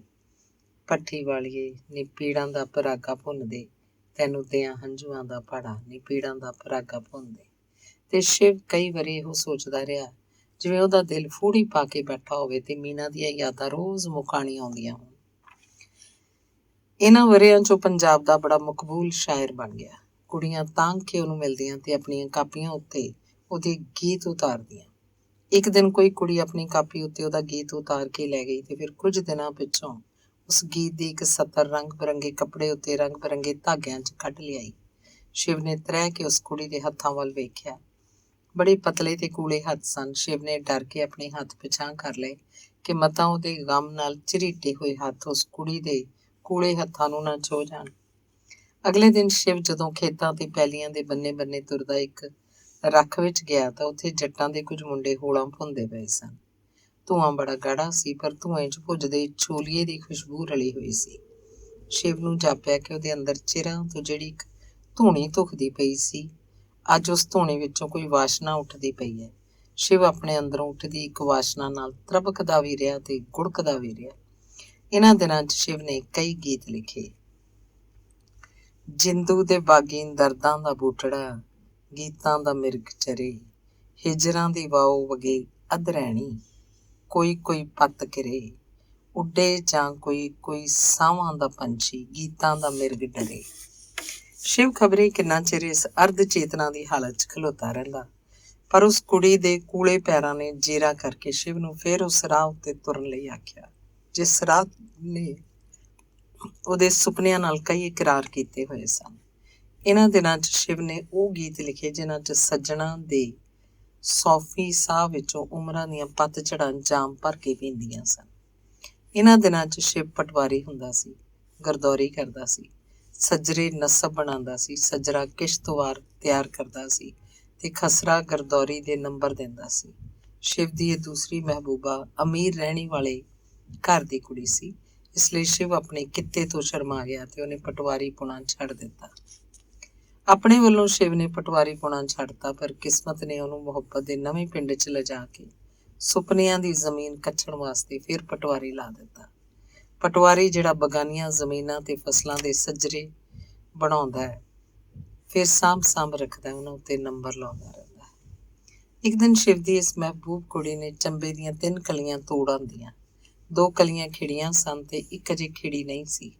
ਇੱਕ ਤੂੰ, ਇੱਕ ਮੈਂ ਤੇ ਇੱਕ ਉਸ ਕੁੜੀ ਨੇ ਚੁੰਨੀ ਦੀ ਕੰਨੀ ਨੂੰ ਮੂੰਹ 'ਚ ਪਾ ਕੇ ਆਖਿਆ, ਸਾਡੇ ਘਰ 'ਚ ਜਦੋਂ ਇੱਕ ਧੀ ਜੰਮੇਗੀ, ਉਹ ਮੈਨੂੰ ਪਤਾ ਹੈ ਉਹ ਧੀ ਉਹ ਹੋਏਗੀ, ਅਸੀਂ ਉਹਦਾ ਨਾਂ ਸੀਮਾ ਰੱਖਾਂਗੇ। ਇਹ ਕਲੀ ਜਿਹੜੀ ਅਜੇ ਖਿੜੀ ਨਹੀਂ, ਇਹ ਸਾਡੀ ਸੀਮਾ ਹੈ। ਤੇ ਉਸ ਦਿਨ ਸ਼ਿਵ ਨੂੰ ਭੁਲੇਖਾ ਪੈ ਗਿਆ ਕਿ ਹੁਣ ਉਹ ਪਿੰਡ ਦਾ ਪਟਵਾਰੀ ਨਹੀਂ ਸੀ ਰਿਹਾ, ਹੁਣ ਉਹ ਪਿੰਡ ਦਾ ਮਾਲਕ ਹੋ ਗਿਆ ਸੀ ਤੇ ਹੁਣ ਇਸ ਵਰੇ ਜਾਂ ਅਗਲੇ ਵਰੇ ਉਹਦੀ ਹਵੇਲੀ 'ਚ ਉਹਦੀ ਧੀ ਨੇ ਖੇਡਣ ਆਉਣਾ ਸੀ, ਉਹਦੀ ਸੀਮਾ ਨੇ। ਦਿਲ ਦੀ ਜ਼ਮੀਨ 'ਚ ਹੌਕਿਆਂ ਦੇ ਬੀਜ ਬੀਜਣ ਵਾਲਾ ਸ਼ਿਵ ਤਾਰਿਆਂ ਦੇ ਬੀਜ ਬੀਜਣ ਵਾਲੀ ਗੱਲ ਸੋਚਣ ਲੱਗਾ ਹੀ ਸੀ ਕਿ ਸ਼ਿਵ ਦੀ ਮਹਿਬੂਬ ਕੁੜੀ ਕਿਸੇ ਬਾਹਰਲੇ ਦੇਸ਼ 'ਚ ਚਲੀ ਗਈ। ਸ਼ਿਵ ਦੇ ਹੱਥ 'ਚ ਫੜਿਆ ਹੋਇਆ ਰੰਬਾ ਸ਼ਿਵ ਦੇ ਹੱਥ 'ਚ ਰਹਿ ਗਿਆ ਤੇ ਉਹਨੇ ਤੜਪ ਕੇ ਉਸ ਕੁੜੀ ਨੂੰ ਖੱਤ ਲਿਖਿਆ, ਪਰਦੇਸੀ ਸੱਜਣ ਮਹਿੰਡਿਆ, ਕਦੇ ਵਤਨੀ ਫੇਰਾ ਪਾ, ਕਿਤੇ ਸੁੱਚਾ ਬਿਰਹਾ ਤੈਂਡੜਾ, ਮੈਥੋਂ ਝੂਠਾ ਨਾ ਹੋ ਜਾ। ਸ਼ਿਵ ਨੇ ਇੱਕ ਨਹੀਂ ਕਈ 100 ਖੱਤ ਲਿਖੇ, ਹੱਕਾਂ ਵਾਲੇ ਵੀ ਤੇ ਨਿਹੋਰਿਆਂ ਵਾਲੇ ਵੀ। ਮਾਏ ਨੀ ਮਾਏ ਮੈਂ ਇੱਕ ਸ਼ਿਕਰਾ ਯਾਰ ਬਣਾਇਆ, ਉਹਦੇ ਸਿਰ ਤੇ ਕਲਗੀ ਤੇ ਪੈਰੀ ਝਾਂਜਰ ਤੇ ਉਹ ਚੋਗ ਚੁਗਿੰਦਾ ਆਇਆ। ਚੂਰੀ ਕੁੱਟਾਂ ਤੇ ਉਹ ਖਾਂਦਾ ਨਹੀਂ, ਉਹਨੂੰ ਦਿਲ ਦਾ ਮਾਸ ਖਵਾਇਆ। ਇੱਕੋ ਡਾਰੀ ਐਸੀ ਮਾਰੀ, ਉਹ ਮੁੜ ਵਤਨੀ ਨਾ ਆਇਆ। ਸ਼ਿਵ ਨੂੰ ਕਿਸੇ ਵੀ ਖੱਤ ਦਾ ਜਵਾਬ ਨਾ ਆਇਆ ਤੇ ਫਿਰ ਉਹਨੂੰ ਇਹ ਕੁੜੀ ਵੀ ਇੰਝ ਹੀ ਯਾਦ ਆਉਣ ਲੱਗ ਪਈ ਜਿਵੇਂ ਉਹਨੂੰ ਮੋਈ ਹੋਈ ਮੀਨਾ ਯਾਦ ਆਉਂਦੀ ਹੁੰਦੀ ਸੀ। ਆਪਣੇ ਉਲਝੇ ਹੋਏ ਵਾਲਾਂ ਵਿੱਚ ਆਪਣੀਆਂ ਪਤਲੀਆਂ ਤੇ ਕੰਬਦੀਆਂ ਉਂਗਲਾਂ ਫੇਰਦਾ ਤਰਬਕ ਉੱਠਦਾ, ਮਾਏ ਨੀ ਮਾਏ ਮੇਰੇ ਗੀਤਾਂ ਦੇ ਨੈਣਾਂ ਵਿੱਚ ਬਿਰਹੋਂ ਦੀ ਰੜਕ ਪਵੇ, ਅੱਧੀ ਅੱਧੀ ਰਾਤੀ ਉੱਠ ਰੋਣ ਮੋਏ ਮਿੱਤਰਾਂ ਨੂੰ, ਮਾਏ ਸਾਨੂੰ ਨੀਂਦ ਨਾ ਪਵੇ। ਇਹ ਨਹੀਂ ਕਿ ਸ਼ਿਵ ਦੀ ਸਮਾਧੀ ਨੂੰ ਫਿਰ ਕਿਸੇ ਕੁੜੀ ਨੇ ਭੰਗ ਨਹੀਂ ਕਰਨਾ ਚਾਹਿਆ। ਉਹ ਝੀਣੀਆਂ ਅੱਖਾਂ ਨਾਲ ਕੁਝ ਦੇਰ ਉਹਦੇ ਮੂੰਹ ਵੱਲ ਵੇਖ ਲੈਂਦਾ, ਪਰ ਫਿਰ ਇੱਕ ਹੌਕਾ ਭਰ ਕੇ ਆਖ ਛੱਡਦਾ, ਮੈਂ ਨਹੀਂ ਚਾਹੁੰਦਾ ਤੇਰੇ ਹੋਠਾਂ ਦੇ ਗੁਲਾਬ ਆਤਸ਼ੀ ਸੂਹੇ ਬੜੇ ਸ਼ੌਕ ਤੇ ਤੇਜ਼ਾਬੀ ਨੇ ਜੋ ਮੇਰੇ ਸਾਹਾਂ ਦੀ ਬਦਬੂ 'ਚ ਸਦਾ ਲਈ ਗੁੰਮਣ। ਜੇ ਕਦੇ ਉਹ ਇੰਝ ਨਾ ਆਖਦਾ ਤਾਂ ਆਪਣਾ ਗਮ ਉਹਨੂੰ ਪਿਘਲ ਗਿਆ ਜਾਪਦਾ ਤੇ ਰਾਹ ਜਾਂਦੀਆਂ ਖਿੱਚਾਂ ਉਹਨੂੰ ਇਸ ਤਰ੍ਹਾਂ ਜਾਪਦੀਆਂ ਜਿਵੇਂ ਫੁੱਲਾਂ ਦੇ ਘਰ ਮਹਿਕਾਂ ਆਈਆਂ ਹੋਣ। ਥੋੜ੍ਹੇ ਜਿਹੇ ਦਿਨਾਂ ਦੀ ਗੱਲ ਹੈ, ਸ਼ਿਵ ਆਪਣੀ ਅੱਧੀ ਜਿਹੀ ਜਾਨ ਨੂੰ ਧਰੀਕਦਾ ਮੇਰੇ ਕੋਲ ਆਇਆ, ਦੀਦੀ ਇੱਕ ਖਬਰ ਸੁਣੀਏ। ਕੀ? ਸ਼ਿਵ ਨੇ ਤੀਲੀਆਂ ਦੀ ਡੱਬੀ ਮੰਗੀ ਤੇ ਬੋਝੇ 'ਚ ਸਿਗਰਟ ਕੱਢ ਕੇ ਬੋਲਿਆ, ਅਸਾਂ ਤਾਂ ਜੋਬਨ ਰੁੱਤੇ ਹੀ ਮਰਨਾ, ਮੁੜ ਜਾਣਾ ਅਸਾਂ ਭਰੇ ਭਰਾਈ, ਹਿਜਰ ਤੇਰੇ ਦੀ ਕਰ ਪਰਕਰਮਾ। ਜੋਬਨ ਦੀ ਰੁੱਤੇ ਮਰਨ ਦੀ ਖਬਰ ਤੂੰ ਕਿਹਦੇ ਕੋਲੋਂ ਸੁਣੀ ਹੈ ਸ਼ਿਵ? ਸ਼ਿਵ ਨੂੰ ਇਸ ਗੱਲ ਦਾ ਵੀ ਜਵਾਬ ਨਾ ਦਿੱਤਾ ਤੇ ਇੱਕ ਲੋਰ 'ਚ ਬੋਲਿਆ, ਜੋਬਨ ਰੁੱਤੇ ਜੋ ਵੀ ਮਰਦਾ ਫੁੱਲ ਬਣੇ ਜਾਂ ਤਾਰਾ। ਤੇ ਫਿਰ ਹੁਣ ਤੂੰ ਕੀ ਸੋਚਦਾ? ਇਹੋ ਹੀ ਸੋਚਣਾ ਵਾਂ ਦੀਦੀ ਕਿ ਇਸੇ ਰੁੱਤੇ ਮਰ ਜਾਵਾਂ ਤੇ ਮਰ ਕੇ ਇੱਕ ਤਾਰਾ ਬਣ ਜਾਵਾਂ। ਉਹ ਮੈਨੂੰ ਧਰਤੀ ਉੱਤੇ ਨਹੀਂ ਵੇਖਦੀ, ਖੌਰੇ ਅਸਮਾਨ ਤੇ ਵੇਖ ਲਏਗੀ। ਮੈਂ ਉਹ ਤਾਰਾ ਬਣਾਂਗਾ ਜਿਹੜਾ ਆਥਣ ਵੇਲੇ ਸਭ ਤੋਂ ਪਹਿਲਾਂ ਦਿਸਦਾ ਹੈ। ਪਰ ਸ਼ਿਵ ਅੱਜ ਕੱਲ੍ਹ ਉਹ ਜਿਹੜੇ ਦੇਸ਼ ਵਿੱਚ ਰਹਿੰਦੀ ਏ ਉੱਥੇ ਰਾਤ ਨੂੰ ਤਾਰੇ ਨਹੀਂ ਚੜ੍ਹਦੇ ਤੇ ਖੌਰੇ ਮੈਂ ਤਾਰਾ ਨਾ ਬਣਾ, ਮਰ ਕੇ ਫੁੱਲ ਬਣ ਜਾਵਾਂ। ਉੱਥੇ ਫੁੱਲ ਵੀ ਨਹੀਂ ਉੱਗਦੇ। ਸ਼ਿਵ ਨੇ ਆਪਣੇ ਹੱਥ 'ਚ ਫੜਿਆ ਸਿਗਰਟ ਖਿੱਚ ਕੇ ਬੁਝਾ ਦਿੱਤਾ ਤੇ ਆਖਣ ਲੱਗਾ, ਫਿਰ ਕੀ ਕਰਾਂ? ਪਰ ਤੂੰ ਖਬਰ ਕੀ ਸੁਣੀ ਹੈ? ਸੁਣਿਆ ਕਿ ਉਹਨੇ ਪਰਦੇਸ ਜਾ ਕੇ ਵਿਆਹ ਕਰ ਲਿਆ। ਵਿਆਹ ਤੇ ਅਜੇ ਨਹੀਂ ਕੀਤਾ, ਇਸ਼ਕ ਕੀਤਾ ਹੈ। ਪਰ ਇਹ ਗੱਲ ਸੱਚੀ ਨਹੀਂ ਹੋ ਸਕਦੀ। ਕਿਉਂ ਦੀਦੀ, ਸੱਚੀ ਹੋ ਸਕਦੀ ਹੈ? ਹੋ ਸਕਦੀ ਹੈ। ਸ਼ਿਵ ਨੇ ਸਿਗਰਟ ਦੀ ਡੱਬੀ 'ਚ ਹੱਥ ਮਾਰਿਆ, ਡੱਬੀ 'ਚ ਹੋਰ ਸਿਗਰਟ ਕੋਈ ਨਹੀਂ ਸੀ। ਉਹਨੇ ਖਿੱਚ ਕੇ ਉਸੇ ਪਹਿਲੇ ਬੁਝਾਏ ਸਿਗਰਟ ਨੂੰ ਮੁੜ ਕੇ ਬਾਲ ਲਿਆ ਤੇ ਕਹਿਣ ਲੱਗਾ, ਦੀਦੀ ਇਹ ਵੇਖ ਉਹਦੀ ਤਸਵੀਰ ਤੇ ਇਹਦੇ ਪਿੱਛੇ ਫਿਰ ਕੀ ਲਿਖਿਆ ਹੋਇਆ ਹੈ। ਮੈਂ ਤਸਵੀਰ ਵੇਖੀ, ਤਸਵੀਰ ਦੇ ਪਿਛਲੇ ਪਾਸੇ ਲਿਖਿਆ ਸੀ, ਆਪਣੇ ਸ਼ਿਵ ਨੂੰ ਜਿਹਦੇ ਨੈਣਾਂ 'ਚ ਮੇਰੇ ਭਵਿੱਖ ਦੀ ਸਵੇਰ ਦਿਸਦੀ ਹੈ। ਦੀਦੀ ਪੜ੍ਹਿਆ ਹੀ? ਹਾਂ ਪੜ੍ਹਿਆ। ਮੈਂ ਜਦੋਂ ਦੀ ਗੱਲ ਸੁਣੀ ਹੈ ਸ਼ੀਸ਼ੇ 'ਚ 1000 ਵਾਰੀ ਆਪਣੀਆਂ ਅੱਖਾਂ ਵੇਖ ਬੈਠਾ। ਮੇਰੀਆਂ ਅੱਖਾਂ ਵਿੱਚੋਂ ਆਪਣੇ ਭਵਿੱਖ ਦੀ ਸਵੇਰ ਕਿਸ ਤਰ੍ਹਾਂ ਮੋੜ ਲਏਗੀ ਤੇ ਇਹ ਸਵੇਰ ਉਹ ਕਿਸ ਤਰ੍ਹਾਂ ਕਿਸੇ ਹੋਰ ਦੀਆਂ ਅੱਖਾਂ 'ਚ ਮੁੜ ਕਿਸ ਤਰ੍ਹਾਂ ਚਾੜ ਲਏਗੀ। ਇਹ ਹੋ ਸਕਦਾ ਹੈ ਦੀਦੀ, ਹੋ ਸਕਦਾ ਹੈ। ਮੈਨੂੰ ਉਹ 20 ਸਫ਼ਿਆਂ ਦੇ ਖੱਤ ਲਿਖਦੀ ਹੁੰਦੀ ਸੀ। ਇੱਕ ਵਾਰ ਉਹਨੇ ਲਿਖਿਆ ਸੀ, ਅੱਜ ਮੈਨੂੰ ਜਦੋਂ ਤੇਰਾ ਚੇਤਾ ਆਇਆ ਮੇਰੇ ਦਿਲ 'ਚ ਵਲੇਟ ਪੈ ਗਿਆ। ਮੈਂ ਆਪਣੀਆਂ ਮੁੱਠਾਂ ਇਸ ਤਰ੍ਹਾਂ ਵੱਟੀਆਂ ਕਿ ਮੇਰੇ ਨਹੁੰ ਮੇਰੀਆਂ ਤਲੀਆਂ 'ਚ ਖੁੱਭ ਗਏ। ਇਹ ਕਦੋਂ ਦੀ ਗੱਲ ਹੈ? ਪਰਦੇਸ ਜਾਣ ਤੋਂ ਪਹਿਲਾਂ ਦੀ। ਕਿੰਨੇ ਵਰੇ ਹੋ ਗਏ ਨੇ, ਭਾਵੇਂ ਕਿੰਨੇ ਵਰੇ ਹੋ ਜਾਣ ਤੇ ਭਾਵੇਂ ਕੋਈ ਕਿੰਨੀਆਂ ਕੋਹਾਂ ਤੇ ਜਾ ਬੈਠੇ, ਇਹਦੇ ਨਾਲ ਕੀ ਹੁੰਦਾ ਹੈ। ਤੇ ਸ਼ਿਵ ਨੇ ਕੌੜ ਖਾ ਕੇ ਆਪਣੇ ਗੀਤ ਦੀ ਇੱਕ ਸਤਰ ਪੜ੍ਹੀ। ਬਿਰਹੋਂ ਦਾ ਰੁੱਖ ਨਹੀਂਓ ਨਿੱਕਾ, ਪਰ ਅਰਬਾਂ ਕੋ ਪਰਛਾਵਾਂ। ਤੇ ਉਹ ਕਿੰਨਾ ਚਿਰ ਆਪਣੀਆਂ ਦੋਵੇਂ ਮੁੱਠਾਂ ਵੱਟ ਕੇ ਆਪਣੇ ਨਹੁੰਆਂ ਨੂੰ ਆਪਣੀ ਤਲੀ 'ਚ ਖੋਭ ਕੇ ਵੇਖਦਾ ਰਿਹਾ। ਸ਼ਿਵ ਦੇ ਮਨ ਦੀ ਹਾਲਤ ਉਸ ਕੁੜੀ ਵਾਂਗ ਹੈ ਜੋ ਆਪਣੀ ਜਾਚੇ ਅਜੇ ਪਰਨਾਈ ਵੀ ਨਾ ਗਈ ਹੋਵੇ, ਪਰ ਕਿਸਮਤ ਨੇ ਉਹਦੇ ਕੰਨਾਂ 'ਚ ਆਖ ਦਿੱਤਾ ਹੋਵੇ ਕਿ ਉਹ ਵਿਧਵਾ ਹੋ ਗਈ ਹੈ। ਇਹਨਾਂ ਦਿਨਾਂ 'ਚ ਸ਼ਿਵ ਨੇ ਇੱਕ ਬੜੀ ਪਿਆਰੀ ਕਵਿਤਾ ਲਿਖੀ ਹੈ। ਮਾਏ ਨੀ ਦੱਸ ਮੇਰੀਏ ਮਾਏ, ਇਸ ਵਿਧਵਾ ਰੁੱਤ ਦਾ ਕੀ ਕਰੀਏ। ਮਾਏ ਨੀ ਇਹ ਰੁੱਤ ਕਿਹਦੇ ਲੜ ਲਾਈਏ, ਕਿਹਨੂੰ ਇਹਦੇ ਝੂਠੇ ਅੰਗ ਛੁਆਈਏ। ਹਾਏ ਨੀ ਇਹਨੂੰ ਕਿਹੜੇ ਫੁੱਲ ਸੰਗ ਵਰੀਏ, ਇਸ ਵਿਧਵਾ ਰੁੱਤ ਦਾ ਕੀ ਕਰੀਏ। ਤੇ ਸੀਮਾ, ਸ਼ਿਵ ਆਪਣੀ ਇਸ ਧੀ ਦਾ ਮੁਹਾਂਦਰਾ ਕਈ ਵਾਰ ਇੰਝ ਲੱਭਦਾ ਹੈ। ਖੇਡੇ ਤੇਰਾ ਦੁਖੜਾ ਅਣਜਾਣਾ ਸਾਡੇ ਅੰਗਣੇ ਜੀ, ਦੇਨੀਆਂ ਤੜਾਗੀਆਂ ਬਣਾ, ਮਾਰ ਮਾਰ ਅੱਡੀਆਂ ਜੇ ਨੱਚੇ ਤੇਰੀ ਵੇਦਨਾ ਵੇ, ਦੇਨੀਆਂ ਮੈਂ ਝਾਂਜਰਾਂ ਕੜਾ। ਸ਼ਿਵ ਨੇ ਜਿਸ ਆਪਣੀ ਧੀ ਦਾ ਮੂੰਹ ਵੀ ਨਹੀਂ ਵੇਖਿਆ, ਉਹਦੀ ਲਾਸ਼ ਨੂੰ ਚੁੱਕੀ ਚੁੱਕੀ ਫਿਰਦਾ ਹੈ। ਮੇਰੀ ਸੀਮਾ ਅਜੇ ਮੋਈ ਤਾਂ ਨਹੀਂ, ਕਿਸੇ ਦੀ ਸਰਾਪੀ ਹੋਈ ਸੁੱਤੀ ਪਈ ਹੈ। ਮੈਂ ਇਹਦੇ ਉੱਤੇ ਆਪਣੀ ਕਲਮ ਦਾ ਪਾਣੀ ਛਿੜਕਾਂਗਾ, ਗੀਤਾਂ ਦਾ ਪਾਣੀ। ਸਰਸਵਤੀ ਇੱਕ ਦੇਵੀ ਏ ਜਿਹਨੂੰ ਮੈਂ ਪੂਜਣਾ ਵਾਂ। ਕੀ ਪਤਾ ਉਹ ਕੋਈ ਵਰ ਦੇ ਦੇਵੇ ਤੇ ਮੇਰੀ ਧੀ ਸਗਵੀਂ ਦੀ ਸਗਵੀਂ ਉੱਠ ਖਲੋਵੇ। ਮੇਰੀ ਸੀਮਾ, ਮੇਰੀ ਬੱਚੀ। 1963। ਕੱਕਰੀਆਂ ਛਾਵਾਂ। ਸ਼ਿਵ ਪੌੜੀਆਂ ਚੜ੍ਹਿਆ। ਹੱਥ 'ਚ ਨਿੱਕਾ ਜਿਹਾ ਬੈਗ ਸੀ। ਬੈਗ 'ਚ ਉਹਦੀਆਂ ਨਵੀਆਂ ਨਜ਼ਮਾਂ ਦਾ ਖਰੜਾ ਵੀ ਸੀ, ਨਾਈਟ ਸੂਟ ਵੀ, ਸ਼ੇਵਿੰਗ ਸੈੱਟ ਵੀ। ਪਰ ਮੈਨੂੰ ਨਹੀਂ ਸੀ ਪਤਾ ਕਿ ਉਹ ਆਪਣੇ ਬੈਗ 'ਚੋਂ ਇੱਕ ਲਫ਼ਜ਼ ਨਹੀਂ ਕੱਢ ਕੇ ਪੌੜੀਆਂ ਵਿੱਚ ਰੱਖ ਆਇਆ ਸੀ। ਬੂਆ ਲੰਘਦਿਆਂ ਹੀ ਕਹਿਣ ਲੱਗਾ, ਕੋਈ ਡਾਕਟਰ ਇੱਥੇ ਨੇੜੇ ਲੱਭ ਜਾਏਗਾ। ਦੀਦੀ, ਮੈਂ ਦਿੱਲੀ ਪਹੁੰਚ ਤਾਂ ਗਿਆ ਵਾਂ, ਪਰ ਮੇਰਾ ਹਾਲ ਬੜਾ ਬੁਰਾ ਹੈ। ਅੱਜ 26 ਜਨਵਰੀ ਦੇ ਕਵੀ ਦਰਬਾਰ ਲਈ ਆਇਆ। ਕਾਹਨੂੰ ਆਉਣਾ ਸੀ ਜੇ ਤਬੀਅਤ ਇੰਨੀ ਖਰਾਬ ਸੀ ਤਾਂ ਮੈਂ ਆਖਿਆ। ਮੈਂ ਸੋਚਿਆ ਲਾਲ ਕਿਲ੍ਹੇ 'ਚ ਪਹਿਲੀ ਵਾਰ ਪੰਜਾਬੀ ਦੀ ਨੁਮਾਇੰਦਗੀ ਹੋਣੀ ਹੈ, ਇਸ ਲਈ ਮੈਨੂੰ ਜ਼ਰੂਰ ਜਾਣਾ ਚਾਹੀਦਾ ਹੈ। ਦੀਦੀ, ਤੂੰ ਨਹੀਂ ਜਾਏਂਗੀ? ਜਾਵਾਂਗੀ, ਮੈਂ ਵੀ ਇਹੋ ਸੋਚ ਕੇ ਹਾਂ ਕੀਤੀ ਹੈ। ਅੱਛਾ, ਇੱਥੇ ਧੁੱਪੇ ਬਹਿ ਜਾ, ਡਾਕਟਰ ਦੀ ਐਡੀ ਕੀ ਲੋੜ ਹੈ, ਸਫ਼ਰ 'ਚ ਥੱਕ ਗਿਆ ਹੋਏਗਾ। ਬੈਠ, ਤੈਨੂੰ ਬੜੀ ਵਧੀਆ ਵਾਈਨ ਦਿਆਂ। ਅੱਜ ਇਮਰੋਜ਼ ਦਾ ਜਨਮ ਦਿਨ ਹੈ। ਵਾਹ ਵਾਹ, ਮੈਂ ਤਾਂ ਫਿਕਰ ਕਰਦਾ ਆਇਆ ਸੀ ਕਿ ਅੱਜ ਦਿੱਲੀ 'ਚ ਡਰਾਈ ਦਿਨ ਹੋਏਗਾ। ਰਾਹ 'ਚ ਡਰਾਈਵਰ ਨੇ ਮੈਨੂੰ ਵਧੀਆ ਲੈ ਦਿੱਤਾ ਸੀ, ਬੜਾ ਚੰਗਾ ਬੰਦਾ ਸੀ। ਉਹਨੇ ਉਚੇਚਾ ਕਰਨਾਲ ਲਾਰੀ ਖਲਵਾ ਕੇ ਮੇਰੇ ਲਈ ਵਧੀਆ ਖਰੀਦਿਆ। ਉਹਨੂੰ ਪਤਾ ਲੱਗ ਗਿਆ ਸੀ ਕਿ ਮੈਂ ਰਾਤੀ ਲਾਲ ਕਿਲ੍ਹੇ 'ਚ ਨਜ਼ਮ ਪੜ੍ਹਨੀ ਹੈ। ਸਿਰਫ ਲਾਲ ਕਿਲ੍ਹੇ ਦਾ ਪਾਸ ਮੰਗਦਾ ਸੀ। ਮੈਂ ਆਪਣੇ ਵਾਲਾ ਉਹਨੂੰ ਦੇ ਦਿੱਤਾ। ਸੋਚਿਆ ਮੈਨੂੰ ਤਾਂ ਬਿਨਾਂ ਪਾਸ ਤੋਂ ਲੰਘਾਈ ਲੈਣਗੇ।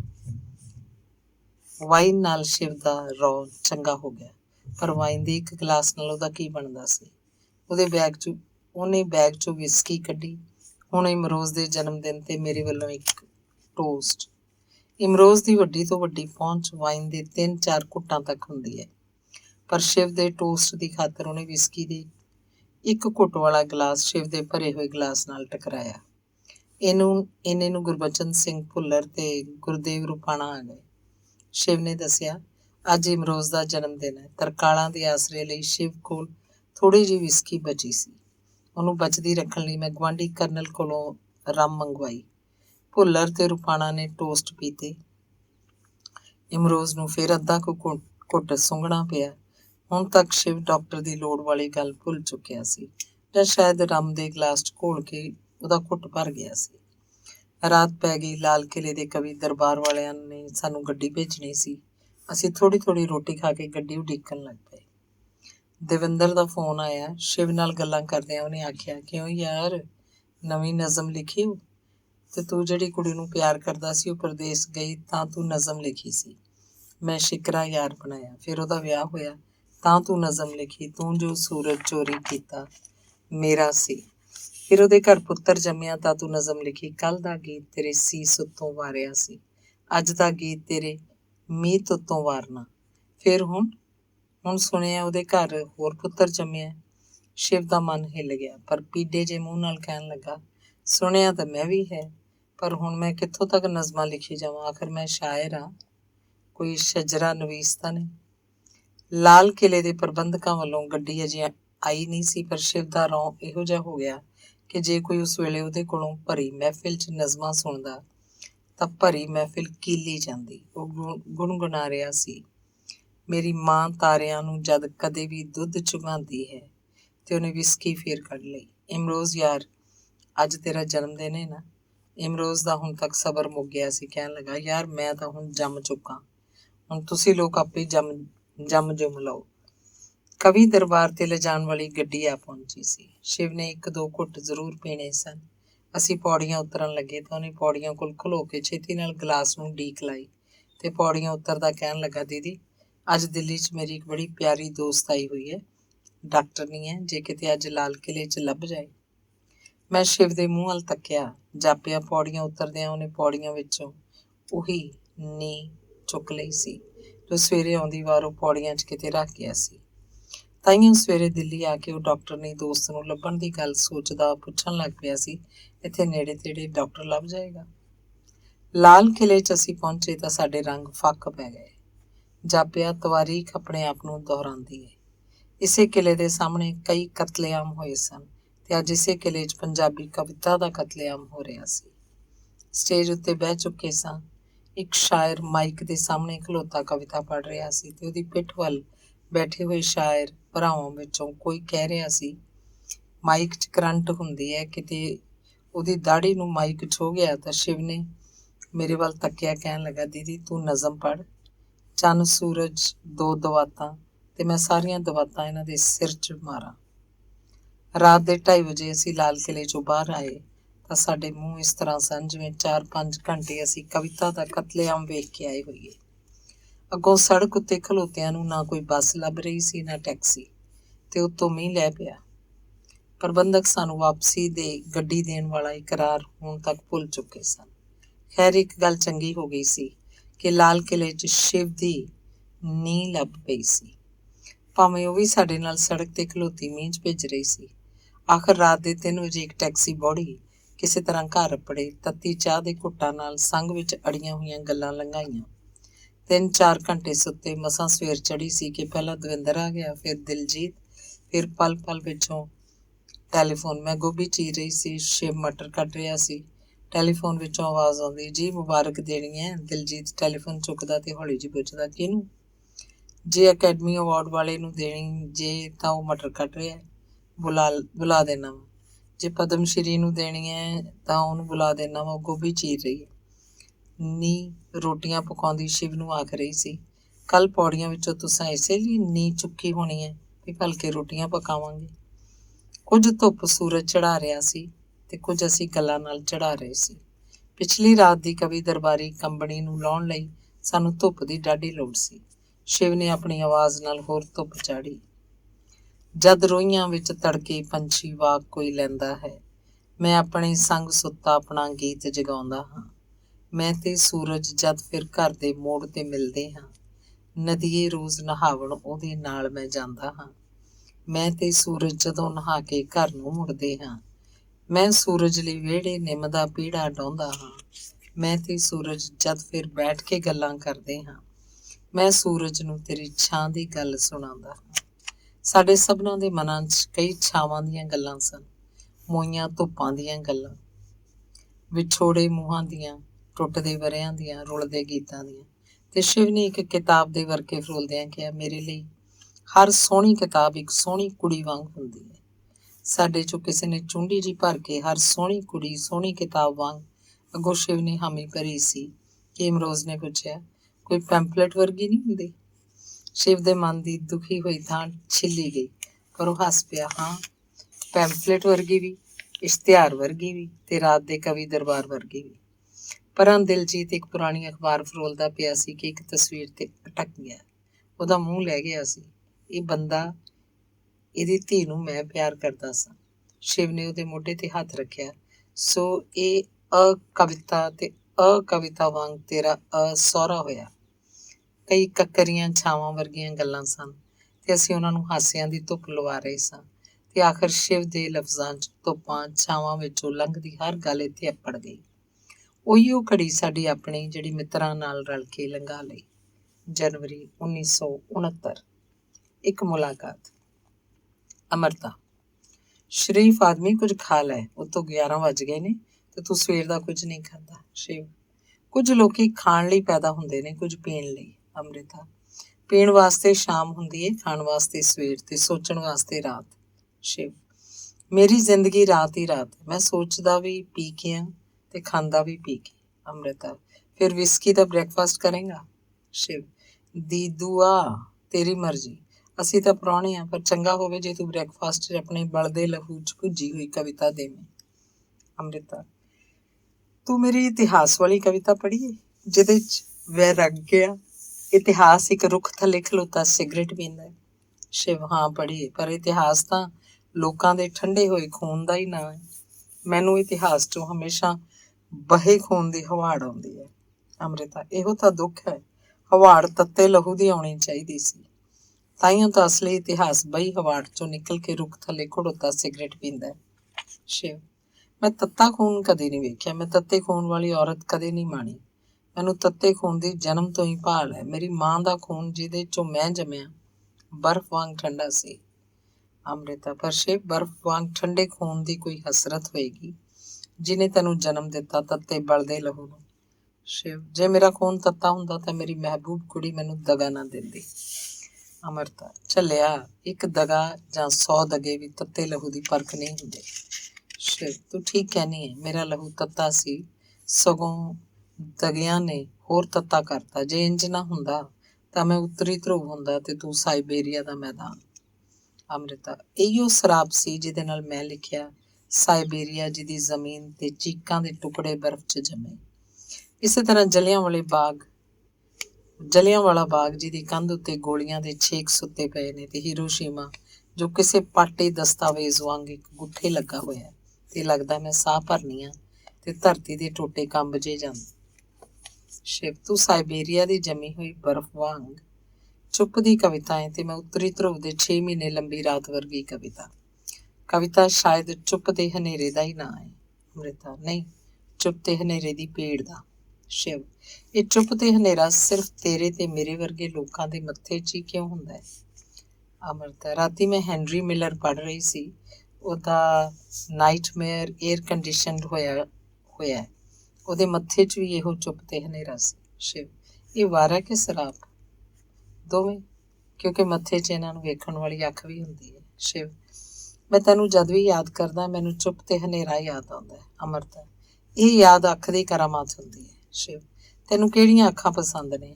ਅੰਮ੍ਰਿਤਾ, ਮੈਂ ਕਾਜ਼ਾਨ ਜ਼ਾਕਿਸ ਨੂੰ ਵੇਖਿਆ ਨਹੀਂ, ਪਰ ਜਿਹੋ ਜਿਹੀਆਂ ਉਹਦੀਆਂ ਅੱਖਾਂ ਸਨ। ਸ਼ਿਵ, ਉਹਦੀਆਂ ਅੱਖਾਂ ਦਾ ਕਿਹੜਾ ਰੰਗ ਸੀ? ਅੰਮ੍ਰਿਤਾ, ਉਹ ਰੰਗ ਜਿਹਦੇ ਨਾਲ ਉਹਨੂੰ ਆਪਣੇ ਗ੍ਰੀਕ ਲੋਕਾਂ ਦੀ ਗੁਲਾਮੀ ਦੀ ਪੀੜ ਦਿਸਦੀ ਸੀ। ਸ਼ਿਵ, ਅਸੀਂ ਸਾਰੇ ਗੁਲਾਮ ਹਾਂ, ਇਹ ਗੁਲਾਮੀ ਦੀ ਪੀੜ 21 ਵਰ੍ਹੇ ਸਾਨੂੰ ਹੰਢਾਉਂਦਿਆਂ ਬੀਤ ਗਏ ਨੇ। ਅੰਮ੍ਰਿਤਾ, ਪੀੜ ਵੀ ਹੁਸਨ ਵਾਂਗ ਦੋ ਤਰ੍ਹਾਂ ਦੀ ਹੁੰਦੀ ਹੈ, ਇੱਕ ਜਿਹੜੀ ਦੂਰੋਂ ਦਿਸਦੀ ਹੈ, ਦੂਜੀ ਅਸਲੋਂ ਕੋਲ ਜਾ ਕੇ ਦਿਲ 'ਚ ਲੈ ਕੇ। 21 ਵਰ੍ਹੇ ਪਹਿਲੇ ਜੋ ਗੁਲਾਮੀ ਦੀ ਪੀੜ ਸੀ ਉਹ ਪ੍ਰਤੱਖ ਸੀ ਤੇ ਉਹ ਦੂਜੀ ਅਪਰਤੱਖ ਹੈ, ਇਸੇ ਲਈ ਇਹਦਾ ਦੁਖਾਂਤ ਦੂਰ ਹੈ। ਸ਼ਿਵ, ਦੀ ਦੁਆ, ਤੂੰ ਪੰਜਾਬੀ ਸਾਹਿਤ ਦੀ ਇੰਦਰਾ ਗਾਂਧੀ ਹੈ। ਅੰਮ੍ਰਿਤਾ, ਅੱਛਾ ਤੇ ਫਿਰ ਪੰਜਾਬੀ ਸਾਹਿਤ ਦਾ ਮੁਰਾਰਜੀ ਦੇਸਾਈ ਕੌਣ ਹੈ?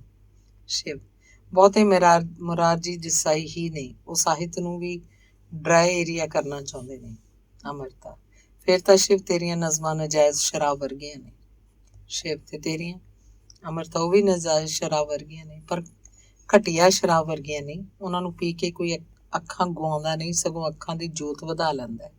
ਸ਼ਿਵ, ਅੱਛਾ ਫਿਰ ਤੂੰ ਮੈਨੂੰ ਨਾਸ਼ਤਾ ਦੇਣ ਤੋਂ ਪਹਿਲਾਂ ਆਪਣੀ ਵਧੀਆ ਨਜਾਇਜ਼ ਸ਼ਰਾਬ ਦਾ ਇੱਕ ਜਾਮ ਦੇ।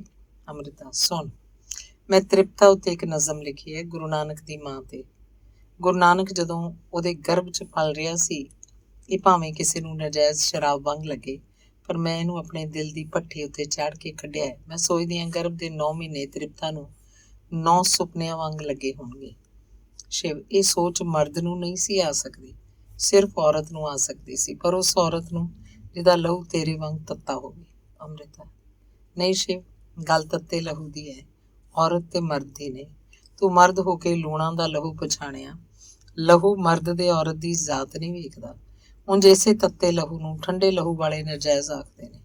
ਸ਼ਿਵ, ਚੱਲ ਫਿਰ ਨਜਾਇਜ਼ ਤੇ ਨਜਾਇਜ਼ ਹੀ ਸਹੀ। ਅੱਜ ਦਾ ਜਾਮ ਉਹਨਾਂ ਸਭ ਲੋਕਾਂ ਦੇ ਨਾਮ ਪੀਵੀਏ ਜਿਨ੍ਹਾਂ ਦੀਆਂ ਨਾੜਾਂ ਵਿੱਚ ਤੱਤਾ ਬਲਦਾ ਲਹੂ ਵਗਦਾ ਹੈ। ਸਤੰਬਰ 1969। ਇੱਕ ਬੈਠਕ, ਇੱਕ ਦੁਪਹਿਰ।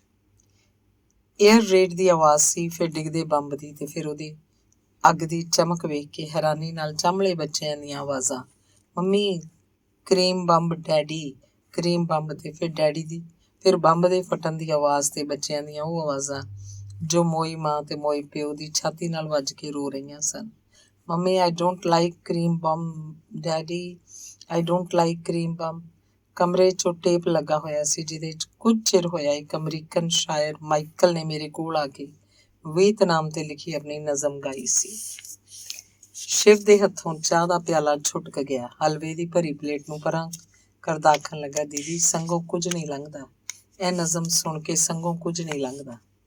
ਸਾਰਿਆਂ ਦੇ ਸੰਗ 'ਚ ਇਸ ਨਜ਼ਮ ਦਾ ਧੂੰਆਂ ਸੀ ਤੇ ਸਾਹ ਕੌੜਿਓਂ ਕੌੜੇ ਹੁੰਦੇ ਗਏ। ਹੁਣ ਟੇਪ ਤੇ ਇੱਕ ਅਮਰੀਕਨ ਕੁੜੀ ਜੌਨ ਬੇਜ਼ ਗਾ ਰਹੀ ਸੀ, ਅਸੀਂ ਮੋਇਆਂ ਦੀ ਗਿਣਤੀ ਨਹੀਂ ਕਰਦੇ ਜਦ ਰੱਬ ਸਾਡੇ ਪਾਸ ਹੈ। ਜੌਨ ਬੇਜ਼ ਦੀ ਆਵਾਜ਼ ਸਾਡੇ ਕੰਨਾਂ 'ਚ ਖੁੱਭ ਰਹੀ ਸੀ, ਛਾਤੀ ਨੂੰ ਕੋਹ ਰਹੀ ਸੀ। ਉਹਦਾ ਵਿਅੰਗ ਤਿੱਖੀ ਛੁਰੀ ਵਾਂਗ ਚੱਲ ਰਿਹਾ ਸੀ। ਮੈਂ ਜਿਹੜੇ ਦੇਸ਼ 'ਚ ਰਹਿੰਦੀ ਹਾਂ, ਰੱਬ ਉਹਦੇ ਪਾਸੇ ਹੈ। ਤਵਾਰੀਖ ਦੱਸੇਗੀ, ਖੂਬ ਦੱਸੇਗੀ ਕਿ ਘੋੜਿਆਂ ਦੇ ਦਸਤੇ ਦੌੜ ਕੇ ਲੰਘੇ ਤੇ ਰੈੱਡ ਇੰਡੀਅਨ ਕੁਚਲੇ ਗਏ। ਫਿਰ ਘਰੋਗੀ ਜੰਗ ਤੇ ਸ਼ਹੀਦਾਂ ਦੇ ਨਾਮ ਮੈਨੂੰ ਕੰਠ ਕਰਨੇ ਪਏ। ਹੱਥਾਂ 'ਚ ਬੰਦੂਕਾਂ ਤੇ ਪਾਸੇ ਨਾਲ ਰੱਬ। ਪਹਿਲੀ ਜੰਗ ਆਈ, ਲੰਘ ਗਈ, ਤੇ ਜੰਗ ਦਾ ਕਾਰਨ ਮੈਨੂੰ ਅੱਜ ਤੱਕ ਪਤਾ ਨਹੀਂ ਲੱਗਾ, ਪਰ ਮੈਂ ਉਹਨੂੰ ਕਬੂਲਣ ਦੀ ਜਾਚ ਸਿੱਖ ਲਈ, ਉਹ ਵੀ ਗਰੂਰ ਨਾਲ। ਮੋਇਆਂ ਦੀ ਗਿਣਤੀ ਨਹੀਂ ਕਰੀਦੀ ਜਦ ਰੱਬ ਸਾਡੇ ਪਾਸੇ ਹੈ। ਫਿਰ ਦੂਸਰੀ ਜੰਗ ਵੀ ਆਈ ਤੇ ਲੰਘ ਗਈ। ਅਸੀਂ ਜਰਮਨਾਂ ਨੂੰ ਮਾਫ਼ ਕੀਤਾ ਤੇ ਉਹਨਾਂ ਨੂੰ ਮਿੱਤਰ ਕਿਹਾ, ਭਾਵੇਂ ਉਹਨਾਂ ਨੇ 60 ਲੱਖ ਲੋਕ ਮਾਰੇ ਸਨ। ਹੁਣ ਜਰਮਨ ਵੀ ਤੇ ਸਾਡੇ ਨਾਲ ਹਨ ਤੇ ਰੱਬ ਉਹਨਾਂ ਦੇ ਪਾਸੇ ਹੈ। ਮੈਂ ਮਹਾਨ ਰੂਸੀਆਂ ਤੋਂ ਨਫ਼ਰਤ ਦੀ ਜਾਚ ਸਿੱਖੀ ਤੇ ਇਹ ਵੀ ਕਿ ਅਸੀਂ ਉਹਨਾਂ ਨਾਲ ਜ਼ਰੂਰ ਲੜਨਾ ਹੈ। ਹੁਣ ਸਾਡੇ ਕੋਲ ਬੜੇ ਹਥਿਆਰ ਹਨ, ਅਸੀਂ ਉਹਨਾਂ 'ਤੇ ਚਲਾਵਾਂਗੇ। ਤੁਸੀਂ ਸਵਾਲ ਨਾ ਪੁੱਛੋ, ਪੁੱਛ ਨਹੀਂ ਸਕਦੇ। ਮੈਂ ਕਈ ਵਾਰੀ ਇਹ ਗੱਲ ਸੋਚੀ ਹੈ। ਈਸਾ ਮਸੀਹ ਰੋਇਆ ਤਾਂ ਅਸੀਂ ਇੱਕ ਚੁੰਮਣ ਦਾ ਦਗਾ ਦੇ ਲਿਆ। ਮੈਂ ਕੁਝ ਨਹੀਂ ਕਹਿੰਦੀ, ਤੁਸੀਂ ਸੋਚੋ, ਆਪ ਸੋਚੋ। ਮੈਂ ਅੰਤਾਂ ਦੀ ਥੱਕ ਗਈ ਹਾਂ। ਮੈਂ ਜੋ ਚਿੱਤੀਆਂ ਵੇਖੀਆਂ ਉਹਨਾਂ ਨੂੰ ਵਕਤ ਦੱਸ ਨਹੀਂ ਸਕਦਾ। ਲਫ਼ਜ਼ ਮੇਰੇ ਮੱਥੇ 'ਚ ਭਰਦੇ ਹਨ ਤੇ ਫਿਰ ਜ਼ਮੀਨ 'ਤੇ ਡਿੱਗਦੇ ਹਨ। ਜੇ ਰੱਬ ਮੇਰੇ ਪਾਸੇ ਹੈ ਤਾਂ ਅੱਗੋਂ ਜੰਗ ਨਹੀਂ ਹੋਣੀ, ਨਹੀਂ ਹੋਣੀ। ਸ਼ਿਵ ਨੇ ਹਵਾ 'ਚ ਬਾਂਹ ਉਲਾਰੀ। ਇਹੋ ਜਿਹੀ ਆਵਾਜ਼ ਕਦੇ ਨਹੀਂ ਸੁਣੀ। ਮੈਂ ਮਰ ਗਿਆ। ਜੌਨ ਬੇਜ਼ ਦੀ ਆਵਾਜ਼ 'ਚ ਤਿੰਨੇ ਕਾਲ ਲਿਪਟੇ ਹੋਏ ਸਨ। ਕਾਲ ਜੋ ਲੋਕਾਂ ਦੇ ਲਹੂ ਨਾਲ ਭਿੱਜਦਾ ਰਿਹਾ, ਕਾਲ ਜੋ ਲੋਕਾਂ ਦੇ ਲਹੂ ਨਾਲ ਭਿੱਜ ਰਿਹਾ ਹੈ, ਤੇ ਕਾਲ ਜੋ ਲੋਕਾਂ ਦੇ ਲਹੂ ਨਾਲ ਭਿੱਜਦਾ ਰਹੇਗਾ। ਉਦੋਂ ਤੱਕ ਜਦੋਂ ਤੱਕ ਰੱਬ ਸੱਚਮੁੱਚੀ ਇਸ ਆਵਾਜ਼ ਦੇ ਪਾਸੇ ਨਾਲ ਨਹੀਂ ਖਲੋ ਜਾਂਦਾ, ਤੇ ਹਰ ਉਸ ਆਵਾਜ਼ ਦੇ ਪਾਸੇ ਨਾਲ ਨਹੀਂ ਖਲੋ ਜਾਂਦਾ ਜੋ ਜ਼ਿੰਦਗੀ ਲਈ ਤੜਪ ਰਹੀ ਹੈ। ਮੇਰਾ ਪੁੱਤਰ ਇੱਕ ਟੇਪ ਲਾ ਰਿਹਾ ਸੀ ਤੇ ਇੱਕ ਲਾ ਰਿਹਾ ਸੀ। ਉਹ ਕਿੰਗ ਲੂਥਰ ਦੇ ਦੇਸ਼ ਦਾ ਗੀਤ ਸੁਣਾਉਣਾ ਚਾਹੁੰਦਾ ਸੀ। ਇਹ ਅੱਜ ਸਾਡਾ ਨਹੀਂ, ਪਰ ਕੱਲ੍ਹ ਸਾਡਾ ਹੋਏਗਾ। ਟੇਪ ਵਿੱਚੋਂ ਆਵਾਜ਼ ਆਉਣ 'ਚ ਦੇਰ ਹੋਈ ਤਾਂ ਸ਼ਿਵ ਦਾ ਸਬਰ ਉਛਾਲਾ ਖਾ ਗਿਆ। ਉਹਨੂੰ ਦੱਸਿਆ ਕਿ ਟੇਪ ਉਲਟਾ ਹੈ, ਜ਼ਰਾ ਕੁ ਦੇਰ ਲੱਗੇਗੀ। ਸ਼ਿਵ ਨੇ ਹੈਰਾਨ ਹੋ ਕੇ ਟੇਪ ਵੱਲ ਤੱਕਿਆ। ਹੁਣੇ ਸਿੱਧਾ ਸੀ, ਹੁਣੇ ਉਲਟਾ ਕਿਵੇਂ ਹੋ ਗਿਆ? ਮੇਰਾ ਪੁੱਤਰ ਹੱਸ ਪਿਆ। ਅੰਕਲ, ਇਹ ਤਕਨੀਕੀ ਗੱਲ ਹੈ। ਇਹੋ ਤਾਂ ਤਕਨੀਕ ਮੈਨੂੰ ਪਤਾ ਨਹੀਂ ਲੱਗੀ। ਸ਼ਿਵ ਮਨ ਦੀ ਅੱਗ ਨਾਲ ਪੰਘਰਿਆ ਹੋਇਆ ਸੀ। ਆਖਣ ਲੱਗਾ, ਮੈਂ ਮੁਹੱਬਤ ਨੂੰ ਹਮੇਸ਼ਾ ਸਿੱਧੇ ਪਾਸੇ ਰੱਖਦਾ ਰਿਹਾ, ਪਰ ਉਹ ਹਰ ਵਾਰੀ ਪਤਾ ਨਹੀਂ ਕਿਹੜੇ ਵੇਲੇ ਉਲਟ ਜਾਂਦੀ ਸੀ। ਚੰਗੀ ਭਲੀ ਆਵਾਜ਼ ਪਤਾ ਨਹੀਂ ਕਿੱਥੇ ਗੁੰਮ ਜਾਂਦੀ ਸੀ। ਫਿਰ ਮੈਂ ਲਾਉਂਦਾ ਕੋਈ ਪਾਸਾ ਸੀ, ਵੱਜਦਾ ਕੋਈ ਪਾਸਾ ਸੀ। ਟੇਪ ਵਿੱਚੋਂ ਅਜੇ ਕਿੰਗ ਲੂਥਰ ਦੇ ਦੇਸ਼ ਦਾ ਗੀਤ ਨਹੀਂ ਸੀ ਲੱਭਾ ਕਿ ਅਫਰੀਕਨ ਮਛੇਰਿਆਂ ਦਾ ਗੀਤ ਲੱਭਿਆ। ਮਰਦ ਮੁਸ਼ੱਕਤ ਲਈ ਜੰਮਿਆ ਹੈ, ਔਰਤ ਰੋਣ ਲਈ। ਗੀਤ ਦੇ ਮਛੇਰੇ ਸਮੁੰਦਰ 'ਚ ਡੁੱਬ ਜਾਂਦੇ ਹਨ ਤੇ ਕੰਢੇ ਉੱਤੇ ਉਹਨਾਂ ਦੀਆਂ ਔਰਤਾਂ ਰੋਂਦੀਆਂ। ਦੀਦੀ, ਅਸੀਂ ਸਾਰੇ ਇਸ ਗੀਤ ਵਾਂਗ ਅੱਧੇ ਸਮੁੰਦਰ 'ਚ ਡੁੱਬਦੇ ਹਾਂ ਤੇ ਅੱਧੇ ਕੰਢੇ ਉੱਤੇ ਬੈਠ ਕੇ ਰੋਂਦੇ ਹਾਂ। ਸ਼ਿਵ ਦੀ ਆਵਾਜ਼ ਫਲਸਫੀ ਹੋ ਗਈ। ਸ਼ਾਇਰ ਦੇ ਦਿਲ 'ਚ ਮਰਦ ਵੀ ਹੁੰਦਾ ਹੈ, ਔਰਤ ਵੀ। ਉਹ ਮਰਦ ਵਾਂਗ ਮੁਸ਼ੱਕਤ ਲਈ ਜੰਮਦਾ ਹੈ ਤੇ ਔਰਤ ਵਾਂਗ ਰੋਣ ਲਈ। ਸਾਹਮਣੇ ਮੇਜ਼ ਉੱਤੇ ਐਫਰੋ ਏਸ਼ੀਅਨ ਰਾਈਟਿੰਗਸ ਦਾ ਨਵਾਂ ਅੰਕ ਪਿਆ ਸੀ। ਸ਼ਿਵ ਆਪਣੀਆਂ ਕੰਬਦੀਆਂ ਉਂਗਲਾਂ ਵਿੱਚ ਕਦੇ ਸਿਗਰਟ ਨੂੰ ਬਾਲਦਾ, ਕਦੇ ਸਾਹਮਣੇ ਪਏ ਅੰਕ ਦੇ ਵਰਕੇ ਫੋਲਦਾ ਧਿਆਨ ਨੂੰ ਕੁਝ ਸੰਭਾਲਦਾ ਪਿਆ ਸੀ ਕਿ ਅਚਾਨਕ ਬੋਲ ਪਿਆ, ਥਾਨ ਹੇ ਲੱਭ ਪਈ। ਵੀਅਤਨਾਮੀ ਸ਼ਾਇਰਾ ਥਾਨ ਹੇ ਦੀ ਨਵੇਂ ਅੰਕ 'ਚ ਤਸਵੀਰ ਵੀ ਸੀ ਤੇ ਨਜ਼ਮ ਵੀ। ਸੁਣ ਦੀਦੀ, ਸ਼ਿਵ ਨੇ ਥਾਨ ਹੇ ਦੀ ਨਜ਼ਮ ਪੜ੍ਹਨੀ ਸ਼ੁਰੂ ਕੀਤੀ। ਸੰਤਰੇ ਦੇ ਰੁੱਖਾਂ ਤੇ ਮੈਂ ਜਦੋਂ ਚਿੜੀਆਂ ਦੀ ਚਹਿਕ ਸੁਣਦੀ ਹਾਂ, ਤੂੰ ਯਾਦ ਆਉਣਾ ਹੈ ਤੇ ਮੇਰੇ ਹੱਥੋਂ ਚਰਖੇ ਦੀ ਹੱਥੀ ਛੁਟਕ ਜਾਂਦੀ ਹੈ। ਮੈਂ ਤੈਨੂੰ ਇੰਝ ਉਡੀਕ ਰਹੀ ਜਿਵੇਂ ਸੰਤਰੇ ਦਾ ਰੁੱਖ ਬੋਰ ਨੂੰ ਉਡੀਕਦਾ ਹੈ। ਥਾਨ ਹੇ ਦੇ ਹੱਥੋਂ ਚਰਖੇ ਦੀ ਹੱਥੀ ਛੁਟਕੀ ਤਾਂ ਸ਼ਿਵ ਦੇ ਹੱਥੋਂ ਆਪਣਾ ਆਪ ਛੁਟਕ ਗਿਆ। ਉਹਦੀ ਆਵਾਜ਼ ਪਹਿਲਾਂ ਸੰਘ 'ਚ ਕੰਬੀ, ਫਿਰ ਕੰਧਾਂ ਨਾਲ ਟਕਰਾਈ। ਮੈਂ ਤੇ ਸੂਰਜ ਘਰ ਦੇ ਮੁੜ ਪਿਛਵਾੜੇ ਜਾਂਦੇ ਹਾਂ। ਮੈਂ ਉਹਨੂੰ ਆਪਣੇ ਘਰ ਦੀ ਮੋਈ ਧੁੱਪ ਵਿਖਾਉਂਦਾ ਹਾਂ। ਪਾਕਿਸਤਾਨ ਦੀ ਰੇਸ਼ਮਾ ਨੇ ਜਿਵੇਂ ਸ਼ਿਵ ਦੀ ਗੱਲ ਦਾ ਸਾਥ ਦਿੱਤਾ। ਟੇਪ ਵਿੱਚ ਉਹਦੀ ਆਵਾਜ਼ ਵਿਲਕ ਪਈ, ਹਾਏ ਓ ਰੱਬਾ, ਨਹੀਂ ਲੱਗਦਾ ਦਿਲ ਮੇਰਾ। ਵੇਖ ਦੀਦੀ, ਰੇਸ਼ਮਾ ਦੀ ਧੁੱਪ ਵੀ ਮੋਈ ਹੋਈ, ਥਾਨ ਹੇ ਦੀ ਧੁੱਪ ਵੀ ਮੋਈ ਹੋਈ, ਜੋਨ ਬੇਜ਼ ਦੀ ਧੁੱਪ ਵੀ ਮੋਈ ਹੋਈ, ਮਾਈਕਲ ਦੀ ਧੁੱਪ ਵੀ, ਤੇ ਦੀਦੀ ਤੇਰੀ ਧੁੱਪ ਵੀ ਮੋਈ ਹੋਈ। ਤੂੰ ਕਿਵੇਂ ਲਿਖਿਆ ਸੀ, ਮੈਂ ਸਾਂ ਰਾਤ ਸੀ, ਖਿਆਲਾਂ ਦੀ ਸ਼ਰਾਬ ਸੀ, ਤੇ ਬੜੇ ਦੋਸਤ, ਪਰ ਇੱਕ ਕੋਈ ਉਹ ਸੀ ਜੋ ਬੜੀ ਵਾਰ ਸੱਦਣ ਤੇ ਵੀ ਨਹੀਂ ਸੀ ਆਇਆ। ਤੇ ਸ਼ਿਵ ਨੇ ਕੰਬ ਕੇ ਪੁੱਛਿਆ, ਇਹ ਜੋ ਇੱਕ ਹੁੰਦਾ ਹੈ, ਉਹ ਕਿੱਥੇ ਹੁੰਦਾ ਹੈ? ਇਸੇ ਇੱਕ ਦੀ ਸਾਰੀ ਗੱਲ ਹੈ ਸ਼ਿਵ। ਮੈਂ ਸ਼ਿਵ ਨੂੰ ਤੱਤੀ ਚਾਹ ਦਾ ਪਿਆਲਾ ਦਿੱਤਾ ਤੇ ਆਖਿਆ, ਇਹ ਇੱਕ ਆਪਣਾ ਵੀ ਹੈ ਤੇ ਆਪਣਾ ਮਹਿਬੂਬ ਵੀ, ਤੇ ਥਾਂ ਥਾਂ ਤੇ ਅਜਾਈ ਮਰਦੇ ਲੋਕਾਂ ਦਾ ਸਾਹ ਵੀ। ਸ਼ਿਵ ਨੇ 1:30 ਵਜੇ ਦੀ ਗੱਡੀ ਪਕੜਨੀ ਸੀ। 1:30 ਵੱਜ ਚੁੱਕਾ ਸੀ। ਗੱਡੀ ਲੰਘ ਗਈ ਸੀ। ਵਕਤ ਆਪਣੀ ਚਾਲੇ ਪਿਆ ਹੋਇਆ ਸੀ। ਸਿਰਫ ਸ਼ਿਵ ਮੋਈ ਧੁੱਪ ਦੀ ਲਾਸ਼ ਕੋਲ ਬੈਠਾ ਹੋਇਆ ਸੀ ਤੇ ਰੇਸ਼ਮਾ ਉਸ ਲਾਸ਼ ਦੇ ਸਿਰਹਾਣੇ ਕੋਲ ਸੀ। ਥਾਨ ਹੇ ਅੰਤਾਂ ਦੀ ਉਦਾਸ ਸੀ, ਮਾਈਕਲ ਅੰਤਾਂ ਦਾ ਚੁੱਪ ਸੀ ਤੇ ਜੋਨ ਬੇਜ ਉਸ ਲਾਸ਼ ਕੋਲ ਖਲੋਤੀ ਵਿਅੰਗ ਨਾਲ ਆਖ ਰਹੀ ਸੀ, ਅਸੀਂ ਮੋਇਆਂ ਦੀ ਗਿਣਤੀ ਨਹੀਂ ਕਰਦੇ। ਤੇ ਅਸੀਂ ਸਾਰੇ ਉਡੀਕ ਰਹੇ ਸਾਂ ਕਿ ਰੱਬ ਸੱਚੀ ਮੁੱਚੀ ਸਾਡੇ ਪਾਸੇ ਕਦੋਂ ਹੋਵੇਗਾ। ਜਨਵਰੀ 1970। ਮੱਥੇ ਦਾ ਹੌਕਾ। ਚੁੱਪ ਦੇ ਬੱਦਲ ਪਾਟੇ ਤਾਂ ਨਿੰਮੇ ਜਿਹੇ ਚਾਨਣ ਵਾਂਗ ਸ਼ਿਵ ਨੇ ਮੁਸਕਰਾ ਕੇ ਆਖਿਆ, ਦੀਦੀ ਤੇਰੀ ਨਜ਼ਮ 'ਚ ਜੋ ਮਰਦ ਹੈ, ਤੂੰ ਉਹਦੇ ਬਾਰੇ ਕੁਝ ਆਖਣਾ ਹੋਵੇ ਤਾਂ ਕੀ ਆਖੇ? ਸਿਰਫ ਇੱਕੋ ਫਿਕਰਾ ਕਿ ਇੱਕ ਮਰਦ ਮੇਰੇ ਮੱਥੇ ਦਾ ਹੌਕਾ ਹੈ। ਸ਼ਿਵ ਹੱਸਿਆ, ਪਰ ਇੰਝ ਜਿਵੇਂ ਬੱਦਲ ਦਾ ਇੱਕ ਟੋਟਾ ਉਹਦੇ ਹੋਠਾਂ ਉੱਤੇ ਛਾਇਆ ਹੋਵੇ। ਆਖਣ ਲੱਗਾ, ਔਰਤ ਕਦੇ ਮੇਰੀ ਛਾਤੀ ਦਾ ਹੌਕਾ ਸੀ, ਪਰ ਹੁਣ ਅਚਾਨਕ ਉਹ ਮੇਰੇ ਮੱਥੇ ਦਾ ਹੌਕਾ ਬਣ ਗਈ ਹੈ। ਫਿਰ ਸ਼ਿਵ ਜੋ ਕੁਝ ਬੋਲੀ ਗਿਆ ਉੱਡਦੇ ਪੰਛੀ ਵਾਂਗ ਸੀ। ਉਹਨੂੰ ਸੁਣਨਾ ਉੱਡਦੇ ਪੰਛੀ ਦੀ ਪੈੜ ਲੱਭਣ ਵਰਗਾ ਸੀ। ਉਹ ਆਖ ਰਿਹਾ ਸੀ, ਕਿਹਨੇ ਆਣ ਬੀਜੇ ਬੀਜ ਹੌਕਿਆਂ ਦੇ, ਕਿਹਨੇ ਲਾਈਆਂ ਚੱਸ ਸੋਗ ਪਨੀਰੀਆਂ ਵੀ। ਤੇ ਆਖ ਰਿਹਾ ਸੀ, ਮੈਂ ਔਰਤ ਦੀ ਕੁੱਖ ਦਾ ਕੱਚਾ ਜਿਹਾ ਹੌਕਾ ਸਾਂ, ਤਰੇਲੀਆਂ ਨਾਲ ਭਿੱਜਾ ਹੋਇਆ। ਉਹਦੀ ਕੁੱਖ ਦੇ ਅਸਮਾਨ 'ਚ ਕੱਲੇ ਪੰਛੀ ਦੀ ਚੀਕ ਵਰਗਾ, ਉਹਦੇ ਦੁੱਧ ਦੇ ਸਾਗਰ 'ਚ ਤਾਰੇ ਵਾਂਗ ਲਿਸ਼ਕਦਾ ਤੇ ਡੁੱਬਦਾ, ਤੇ ਫਿਰ ਉਹਦੇ ਚੁੱਲ੍ਹੇ 'ਚ ਇੱਕ ਚੰਗਿਆੜੇ ਵਾਂਗ ਮਗਦਾ ਤੇ ਬੁੱਝਦਾ। ਮੈਨੂੰ ਅਚਾਨਕ ਇੱਕ ਗੱਲ ਯਾਦ ਆਈ ਕਿ ਸ਼ਿਵ ਨੇ ਇੱਕ ਵਾਰੀ ਆਪਣੀ ਮਹਿਬੂਬ ਔਰਤ ਦੀ ਗੱਲ ਕਰਦਿਆਂ ਇੱਕ ਲੇਖ 'ਚ ਦੁਨੀਆ ਦੇ ਮਹਾਨ ਰਿਸ਼ਤੇ ਨੂੰ ਨਮਸਕਾਰ ਆਖੀ ਸੀ। ਜਾਪਿਆ ਕਿ ਔਰਤ ਦੇ ਰਿਸ਼ਤੇ ਦੀ ਮਹਾਨਤਾ ਨੂੰ ਸ਼ਾਇਦ ਉਹਨੇ ਮਾਂ ਦੀ ਕੁੱਖ ਵਿੱਚੋਂ ਜਨਮ ਲੈਣ ਲੱਗਿਆ ਉਹਦੀ ਪੇਟ ਦੀ ਤਰੇਲੀ ਵੇਲੇ ਆਪਣੇ ਮੱਥੇ 'ਚ ਪਾ ਲਿਆ ਸੀ। ਸ਼ਿਵ ਹੁਣ ਆਖ ਰਿਹਾ ਸੀ, ਇਹ ਹੌਕਾ ਮੈਂ ਉਮਰ ਦੇ ਬੋਝੇ 'ਚ ਪਾ ਕੇ ਤੁਰਦਾ ਰਿਹਾ। ਫਿਰ ਵਕਤ ਆਇਆ, ਇਹ ਹੌਕਾ ਦੰਦਾਸਿਆ ਗਿਆ। ਰਾਂਗਲੇ ਹੌਕੇ ਦੇ 100 ਨਾਂ ਹੁੰਦੇ ਨੇ, ਇਕਰਾਰ ਵੀ ਹੁੰਦੇ ਐ, ਤਲਖੀ ਵੀ, ਤਸਕੀਨ ਵੀ, ਰੱਬ ਵੀ, ਪਰ ਇੱਕ ਦਿਨ ਦੰਦਾਸੇ ਹੋਠ ਸੜ ਗਏ, ਮੌਤ ਦੀ ਅੱਗ ਨੇ ਸਾੜ ਦਿੱਤੇ। ਇਸ ਹੌਕੇ ਨੇ ਫਿਰ ਖੌਰੇ ਕਿੰਨੀ ਵਾਰ ਖੁਦਕੁਸ਼ੀ ਕਰਨੀ ਚਾਹੀ, ਪਰ ਕੁਝ ਦੋਸਤ ਸਨ, ਕੁਝ ਫਰਜ਼ ਵੀ, ਤੇ ਕੁਝ ਹਸਰਤਾਂ ਸਨ, ਕੁਝ ਸੁਪਨੇ, ਜਿਨ੍ਹਾਂ ਨੇ ਮੁੜ ਮੁੜ ਇਹਦਾ ਹੱਥ ਫੜ ਲਿਆ, ਇਹਨੂੰ ਕਿਸੇ ਮੌਤੇ ਵੀ ਮਰਨ ਨਾ ਦਿੱਤਾ। ਤੇ ਸ਼ਾਇਦ ਕੁਝ ਹੋ ਗੁਜ਼ਰਨ ਦੀ ਕਸਕ ਸੀ ਜੇ ਇਹਨੂੰ ਮੋਢਾ ਦਿੰਦੀ ਰਹੀ। ਪਾਣੀ ਗਮਾਂ ਦੀ ਬੌਲੀ ਚੋਂ ਰਹੇ ਮਿਲਦੇ ਰਹੀਆਂ ਖਿੜੀਆਂ ਆਸਾਂ ਦੀਆਂ ਕਮੀਆਂ ਵੇ, ਨਾ ਹੀ ਤਾਂਘ ਮੁੱਕੀ ਨਾ ਹੀ ਉਮਰ ਮੁੱਕੀ, ਦੋਵੇਂ ਹੋ ਗਈਆਂ ਲਮਸ ਲੰਮੀਆਂ ਵੇ। ਸ਼ਿਵ ਕੰਬ ਰਿਹਾ ਸੀ, ਸ਼ਾਇਦ ਉਹ ਨਹੀਂ, ਉਹਦਾ ਹੌਕਾ ਕੰਬ ਰਿਹਾ ਸੀ। ਸ਼ਿਵ ਆਖ ਰਿਹਾ ਸੀ, ਇਹ ਹੌਕਾ ਫੇਰ ਮੇਰੀ ਛਾਤੀ ਚਾਲਣਾ ਪਾ ਕੇ ਬਹਿ ਗਿਆ। ਕਈਆਂ ਅੰਬਰਾਂ 'ਚ ਉੱਡਿਆ, ਮੇਰਾ ਮਤਲਬ ਏ ਕਈਆਂ ਜਿਸਮਾਂ 'ਚੋਂ ਗੁਜ਼ਰਿਆ, ਪਰ ਰਾਤ ਪਈਏ ਰੋਜ਼ ਮੇਰੇ ਸੋਚਾਂ ਦੇ ਸਰੋਵਰ ਤੇ ਆ ਬਹਿੰਦਾ ਸੀ। ਮੇਰੇ ਗੀਤਾਂ ਦਾ ਜ਼ਖਮੀ ਹੰਸੇ ਹੂੰਗਦਾ ਸੀ, ਤਾਂ ਜੋ ਕੁਝ ਕਹਿੰਦਾ ਸੀ ਉਹ ਗੀਤ ਹੁੰਦਾ ਸੀ। ਮੈਂ ਇਹਨੂੰ ਕੀ ਆਖਦਾ, ਬਸ ਕਹਿ ਦਿੰਦਾ, ਰਹਿਣ ਦਿਓ ਨੀ ਹੰਸ ਦਿਲੇ ਦਾ ਫਾਕੇ, ਜਾਂਦੀ ਨਹੀਂ ਮੈਥੋਂ ਮਹਿੰਗੀ ਚੋਗ ਖਿਲਾਰੀ। ਦਿਲ ਦੀ ਚੋਗ ਤੋਂ ਮਹਿੰਗੀ ਹੋਰ ਖੌਰੇ ਕਿਹੜੀ ਚੋਗ ਹੁੰਦੀ ਹੈ? ਨਾ ਸ਼ਿਵ ਨੂੰ ਪਤਾ, ਨਾ ਕਿਸੇ ਨੂੰ। ਤੇ ਇਹੀ ਸ਼ਾਇਦ ਹਾਰਾਂ ਤੇ ਹੈਰਾਨੀਆਂ ਦੀ ਸ਼ਿੱਦਤ ਹੁੰਦੀ ਹੈ। ਜਦੋਂ ਆਖਣਾ ਹੁੰਦਾ ਰਹਿਣ ਦਿਓ ਨਹੀਂ ਹੰਸ ਦਿਲੇ ਦਾ ਫਾਕੇ। ਤੇ ਫਿਰ ਅਮਰਤਾ ਇਹ ਹੌਕਾ ਨਾਜਾਇਜ਼ ਹੋ ਗਿਆ। ਸ਼ਿਵ ਆਖ ਰਿਹਾ ਸੀ ਰੋਟੀ ਦਾ ਸੰਸਾ ਬਣ ਗਿਆ। ਇਹ ਸੋਚਦਾ ਸੀ ਕਿ ਕਿਸੇ ਦਿਨ ਜੋਗੀਆ ਬੁੱਕੜ ਮਾਰ ਕੇ ਕਿਤੇ ਨਿਕਲ ਜਾਏ। ਇਹ ਅਜੰਤਾ ਤੇ ਲੋਰਾ ਦੀ ਗੁਫਾ 'ਚ ਜਾ ਕੇ ਵੀ ਬੈਠਾ ਰਿਹਾ। ਗੰਗਾ ਦੇ ਜਮਨਾ ਦੇ ਕੰਢੇ ਤੇ ਰੇਤ ਵੀ ਘੁੰਮਦਾ ਰਿਹਾ। ਮੋਹ ਦੀਆਂ ਮਮਤਾ ਦੀਆਂ ਮਰਿਆਦਾ ਦੀਆਂ ਬਹੁਤ ਬੇੜੀਆਂ ਸਨ ਜਿਹਨੇ ਉਹ ਬੇੜੀਆਂ ਵੀ ਤੁੜਾ ਲਈਆਂ। 7 ਵਰੇ ਬਨਵਾਸ ਵਰਗੇ ਵਰੇ ਸਨ। ਇਹ ਜਿਸਮਾਂ ਦੇ ਜੰਗਲਾਂ 'ਚ ਵੀ ਗਿਆ। ਤਨ ਉੱਤੇ ਜੋਗੀਆ ਵੇਸ ਪਾ ਕੇ ਜਦੋਂ ਕੋਈ ਮੰਦਰਾਂ ਵਿੱਚ ਜਾਂ ਬਨਾਂ 'ਚ ਜਾਂਦਾ ਹੈ ਉਹ ਸਭ ਨੂੰ ਦਿਸਦਾ ਹੈ, ਪਰ ਮਨ ਉੱਤੇ ਜੋਗੀਆ ਵੇਸ ਪਾ ਕੇ ਜਦੋਂ ਕੋਈ ਜਿਸਮਾਂ ਦੇ ਜੰਗਲ 'ਚ ਜਾਂਦਾ ਹੈ ਸੋਚ ਰਹੀ ਸਾਂ ਉਹ ਕਿਹਨੂੰ ਤੇ ਕਦੋਂ ਦਿਸੇਗਾ। ਸ਼ਿਵ ਆਖ ਰਿਹਾ ਸੀ ਇਹ ਹੌਕਾ ਫੇਰ ਘਰ ਪਰਤਿਆ ਸੀ। ਰਾਹ 'ਚ ਕੋਈ ਭੱਠੀ ਤਪਦੀ ਸੀ। ਪਾਟੇ ਹੋਏ ਲੇੜਿਆਂ 'ਚ ਠਰੀ ਹੋਈ ਰਾਤ ਕੱਟਣੀ ਸੀ। ਭੱਠੀ ਦੀ ਅੱਗ ਸੇਕ ਕੇ ਰਾਤ ਕੱਟੀ।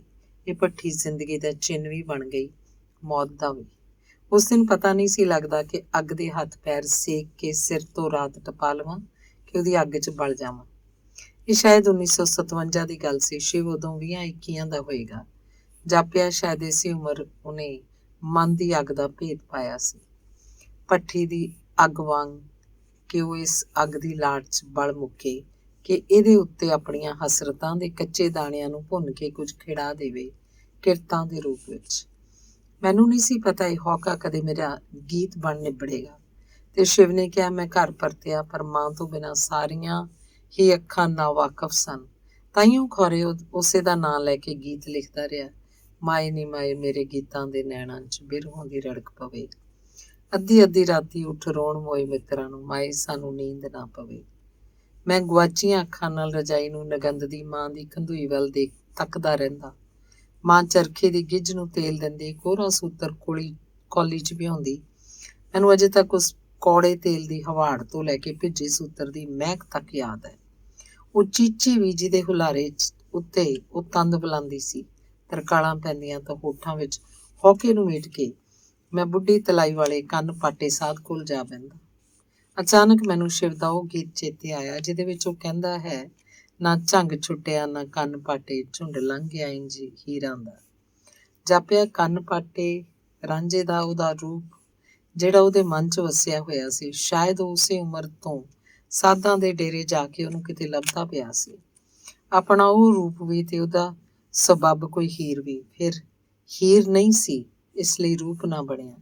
ਕੁੜੀਆਂ ਦੇ ਮੇਲ ਗੇਲ ਨੂੰ ਉਹਨੇ ਹੀਰਾਂ ਦਾ ਝੁੰਡ ਆਖ ਕੇ ਲੰਘਾ ਦਿੱਤਾ, ਪਰ ਆਪ ਉਸ ਹੌਕੇ ਨੂੰ ਸੰਭਾਲ ਕੇ ਖਲੋਤਾ ਰਿਹਾ ਜੋ ਇੱਕ ਹੀਰ ਦੀ ਹੋਂਦ ਖੁਣੋਂ ਕੰਨ ਪਾਟਾ ਰਾਂਝਾ ਨਾ ਬਣ ਸਕਿਆ।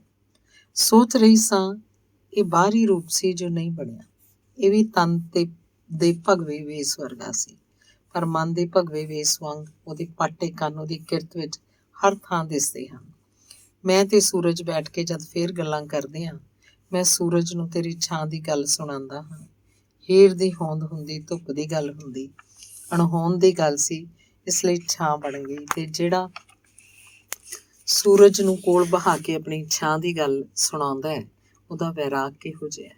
ਤੇ ਫਿਰ ਇਹ ਹੌਕਾ ਇੱਕ ਦਿਨ ਸ਼ੋਹਰਤ ਲੈ ਕੇ ਆ ਗਿਆ। ਸ਼ਿਵ ਪਾਟ ਦੇ ਬੱਦਲ ਵਾਂਗ ਹੱਸਿਆ, ਕਹਿਣ ਲੱਗਾ ਇਸ ਸ਼ੋਹਰਤ ਨੇ ਮੇਰੇ ਗਮਾਂ ਦੇ ਤੇ ਲੂਣ ਧੂੜ ਦਿੱਤਾ। ਕਿੰਨੇ ਹੀ ਨਾ ਵਾਕਫ ਚਿਹਰੇ ਸਨ ਜੋ ਸ਼ਰਧਾ ਨਾਲ ਮੇਰੇ ਕੋਲ ਤੁਰ ਆਏ। ਇਹਨਾਂ 'ਚ ਇੱਕ ਵਿਧਵਾ ਮੂੰਹ ਵੀ ਸੀ। ਮੇਰਾ ਹੌਕਾ ਉਹਦੇ ਹੌਕੇ ਨਾਲ ਰਲ ਗਿਆ।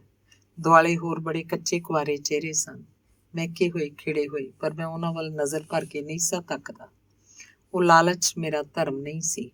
ਮੈਂ ਹੌਕੇ ਨਾਲ ਹੌਕੇ ਦੀ ਪਛਾਣ ਲੱਭਦਾ ਸਾਂ, ਇਸੇ ਲਈ ਵਿਧਵਾ ਮੂੰਹ ਚੁਣਿਆ। ਪਰ ਇਸ ਮੂੰਹ ਤੋਂ ਮੈਂ ਛਲਿਆ ਗਿਆ। ਇਸ ਦੁਖਾਂਤ ਨੂੰ ਮੈਂ ਅਗਲੇ ਜਨਮ ਤੱਕ ਵੀ ਨਹੀਂ ਲਿਖ ਸਕਦਾ। ਬਸ ਇਹੋ ਵੇਲਾ ਸੀ ਦੀਦੀ ਜਦੋਂ ਮੇਰੇ ਮਾਸੂਮ ਜਿਹੇ ਹੌਕੇ ਨੂੰ ਮਾਸ ਦੀ ਪਿਉਂਦ ਲੱਗ ਗਈ।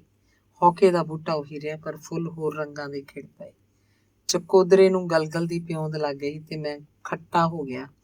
ਮੈਂ ਕੁੜੀਆਂ ਨੂੰ ਆਟੇ ਦੀਆਂ ਚਿੜੀਆਂ ਆਖਿਆ, ਔਰਤ ਨੂੰ ਸੱਪਣੀ ਆਖਿਆ, ਮੜੀਆਂ ਦੀ ਅੱਗ ਆਖਿਆ, ਖੌਰੇ ਕੀ ਆਖਿਆ, ਪਰ ਇਹ ਔਰਤ ਦਾ ਨਿਰਾਦਰ ਨਹੀਂ ਸੀ।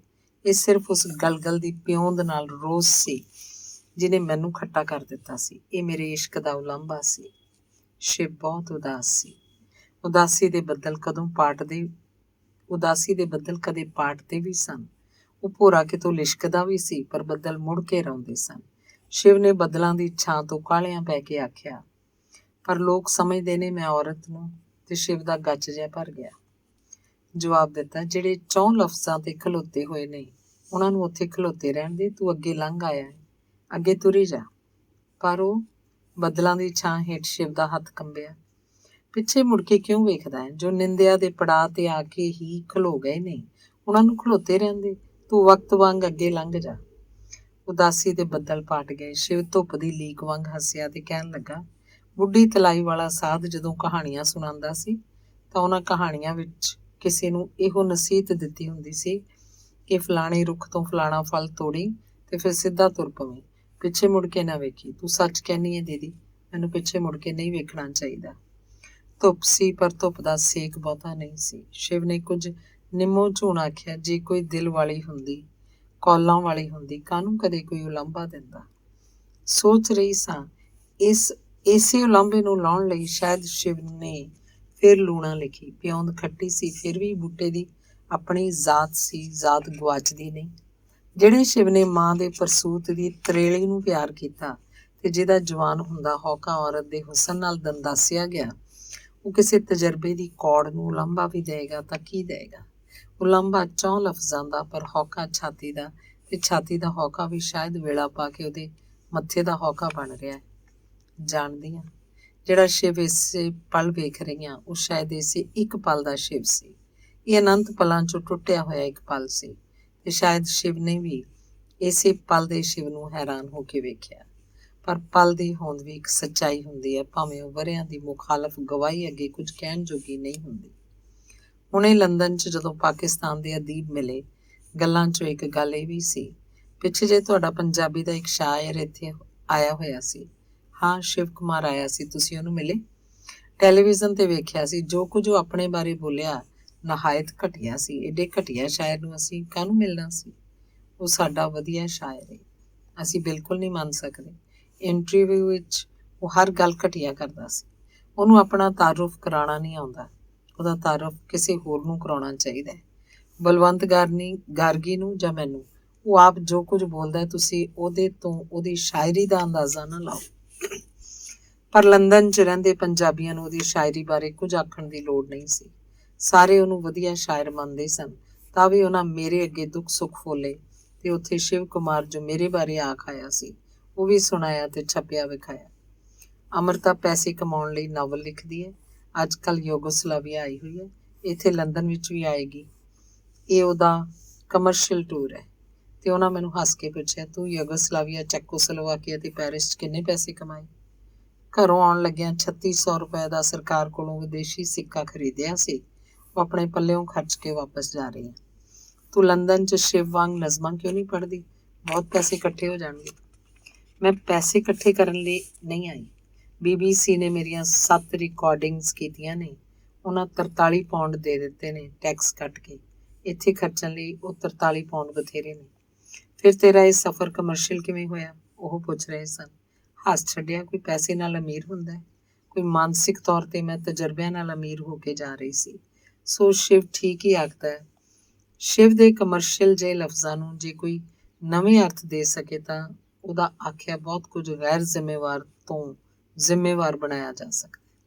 ਪਰ ਇਹ ਸ਼ਿਵ ਆਪਣੀ ਸ਼ਾਇਰੀ ਦਾ ਮੁਖਾਲਫ ਪਾਤਰ ਹੈ। ਦਸੰਬਰ 1972। ਅੱਜ ਪੰਜਾਬੀ ਸਾਹਿਤ ਦੀਆਂ ਅੱਖਾਂ 'ਚ ਕਿਹੋ ਜਿਹਾ ਬਿਰਹਾ ਦੀ ਰੜਕ ਪੈ ਗਈ ਹੈ। ਅੱਖਾਂ 'ਚੋਂ ਪਾਣੀ ਵਗ ਰਿਹਾ ਹੈ। ਵਕਤ ਪਾ ਕੇ ਸੁੱਕੇਗਾ ਵੀ, ਪਰ ਇਸ ਬਿਰਹਾ ਦੀ ਰੜਕ ਨਹੀਂ ਜਾਣੀ। ਸ਼ਿਵ ਪੰਜਾਬ ਦਾ ਲਾਡਲਾ ਸ਼ਾਇਰ ਸੀ, ਦੋਸਤਾਂ ਦਾ ਲਾਡਲਾ ਦੋਸਤ ਤੇ ਸਮਕਾਲੀਆਂ ਦਾ ਲਾਡਲਾ ਸਮਕਾਲੀ। ਤੇ ਪੰਜਾਬ ਦੀ ਧਰਤੀ ਨੇ ਉਹਨੂੰ ਇੰਨਾ ਪਿਆਰ ਕੀਤਾ ਜਿੰਨਾ ਇਸ ਧਰਤੀ ਦੇ ਸੁਭਾਅ 'ਚ ਨਹੀਂ। ਤੇ ਇੱਕ ਵਹਿਮ ਜਿਹਾ ਆਉਂਦਾ ਹੈ ਕਿ ਖੌਰੇ ਤਾਈਓ ਉਹਦੀ ਉਮਰ ਛੋਟੀ ਹੋ ਗਈ। ਘੋਰ ਉਦਾਸੀ 'ਚ ਮਨ ਵਹਿਮੀ ਹੋ ਜਾਂਦਾ ਹੈ ਨਾ। 9 ਮਈ 1973। ਹੈ ਤੇ ਸੀ ਦੇ ਵਿਚਕਾਰ ਵਾਲੀ ਨਿੱਕੀ ਵਿੱਥ ਹੈ। ਹੁਣੇ ਜੋ ਕੁਝ ਹੈ ਹੁੰਦਾ ਹੈ, ਪਤਾ ਨਹੀਂ ਲੱਗਦਾ ਕਿਹੜੇ ਵੇਲੇ, ਪਰ ਹੁਣੇ ਸੀ ਬਣ ਗਿਆ ਹੁੰਦਾ ਹੈ। ਪਰ ਕਦੇ ਕਦੇ ਇਹ ਵਾਲੋਂ ਨਿੱਕੀ ਵਿੱਥ ਪਤਾ ਨਹੀਂ ਕਿਸ ਤਰ੍ਹਾਂ ਬਹੁਤ ਲੰਬੀ ਹੋ ਜਾਂਦੀ ਹੈ, ਇੰਨੀ ਕਿ ਬੰਦਾ ਉੱਥੇ ਕਿੰਨੀਆਂ ਹੀ ਘੜੀਆਂ, ਕਿੰਨੇ ਹੀ ਘੰਟੇ, ਕਿੰਨੇ ਹੀ ਦਿਨ ਖਲੋ ਸਕਦਾ ਹੈ। ਤੱਤੀ ਦੁਪਹਿਰ ਦਾ ਵੇਲਾ ਸੀ। ਟੈਲੀਫੋਨ ਦੀ ਘੰਟੀ ਨਾਲ ਮੈਂ ਜਾਗੀ। ਨਵਯੁਗ ਵਾਲੇ ਪ੍ਰੀਤਮ ਸਿੰਘ ਜੀ ਆਖ ਰਹੇ ਸਨ, ਸ਼ਿਵ ਮਰ ਗਿਆ। ਫਿਰ ਜਦੋਂ ਸੂਰਜ ਡੁੱਬ ਗਿਆ, ਜਲੰਧਰ ਤੋਂ ਕੰਵਰ ਸੁਖਦੇਵ ਦੀ ਤਾਰ ਆਈ, ਸ਼ਿਵ ਮਰ ਗਿਆ। ਤੇ ਇੱਕ ਦਿਨ ਨੂੰ ਦੂਜਾ ਦਿਨ ਪੈ ਗਿਆ। ਦਵਿੰਦਰ ਨੇ ਘਬਰਾ ਕੇ ਆਖਿਆ, ਸ਼ਿਵ ਮਰ ਗਿਆ।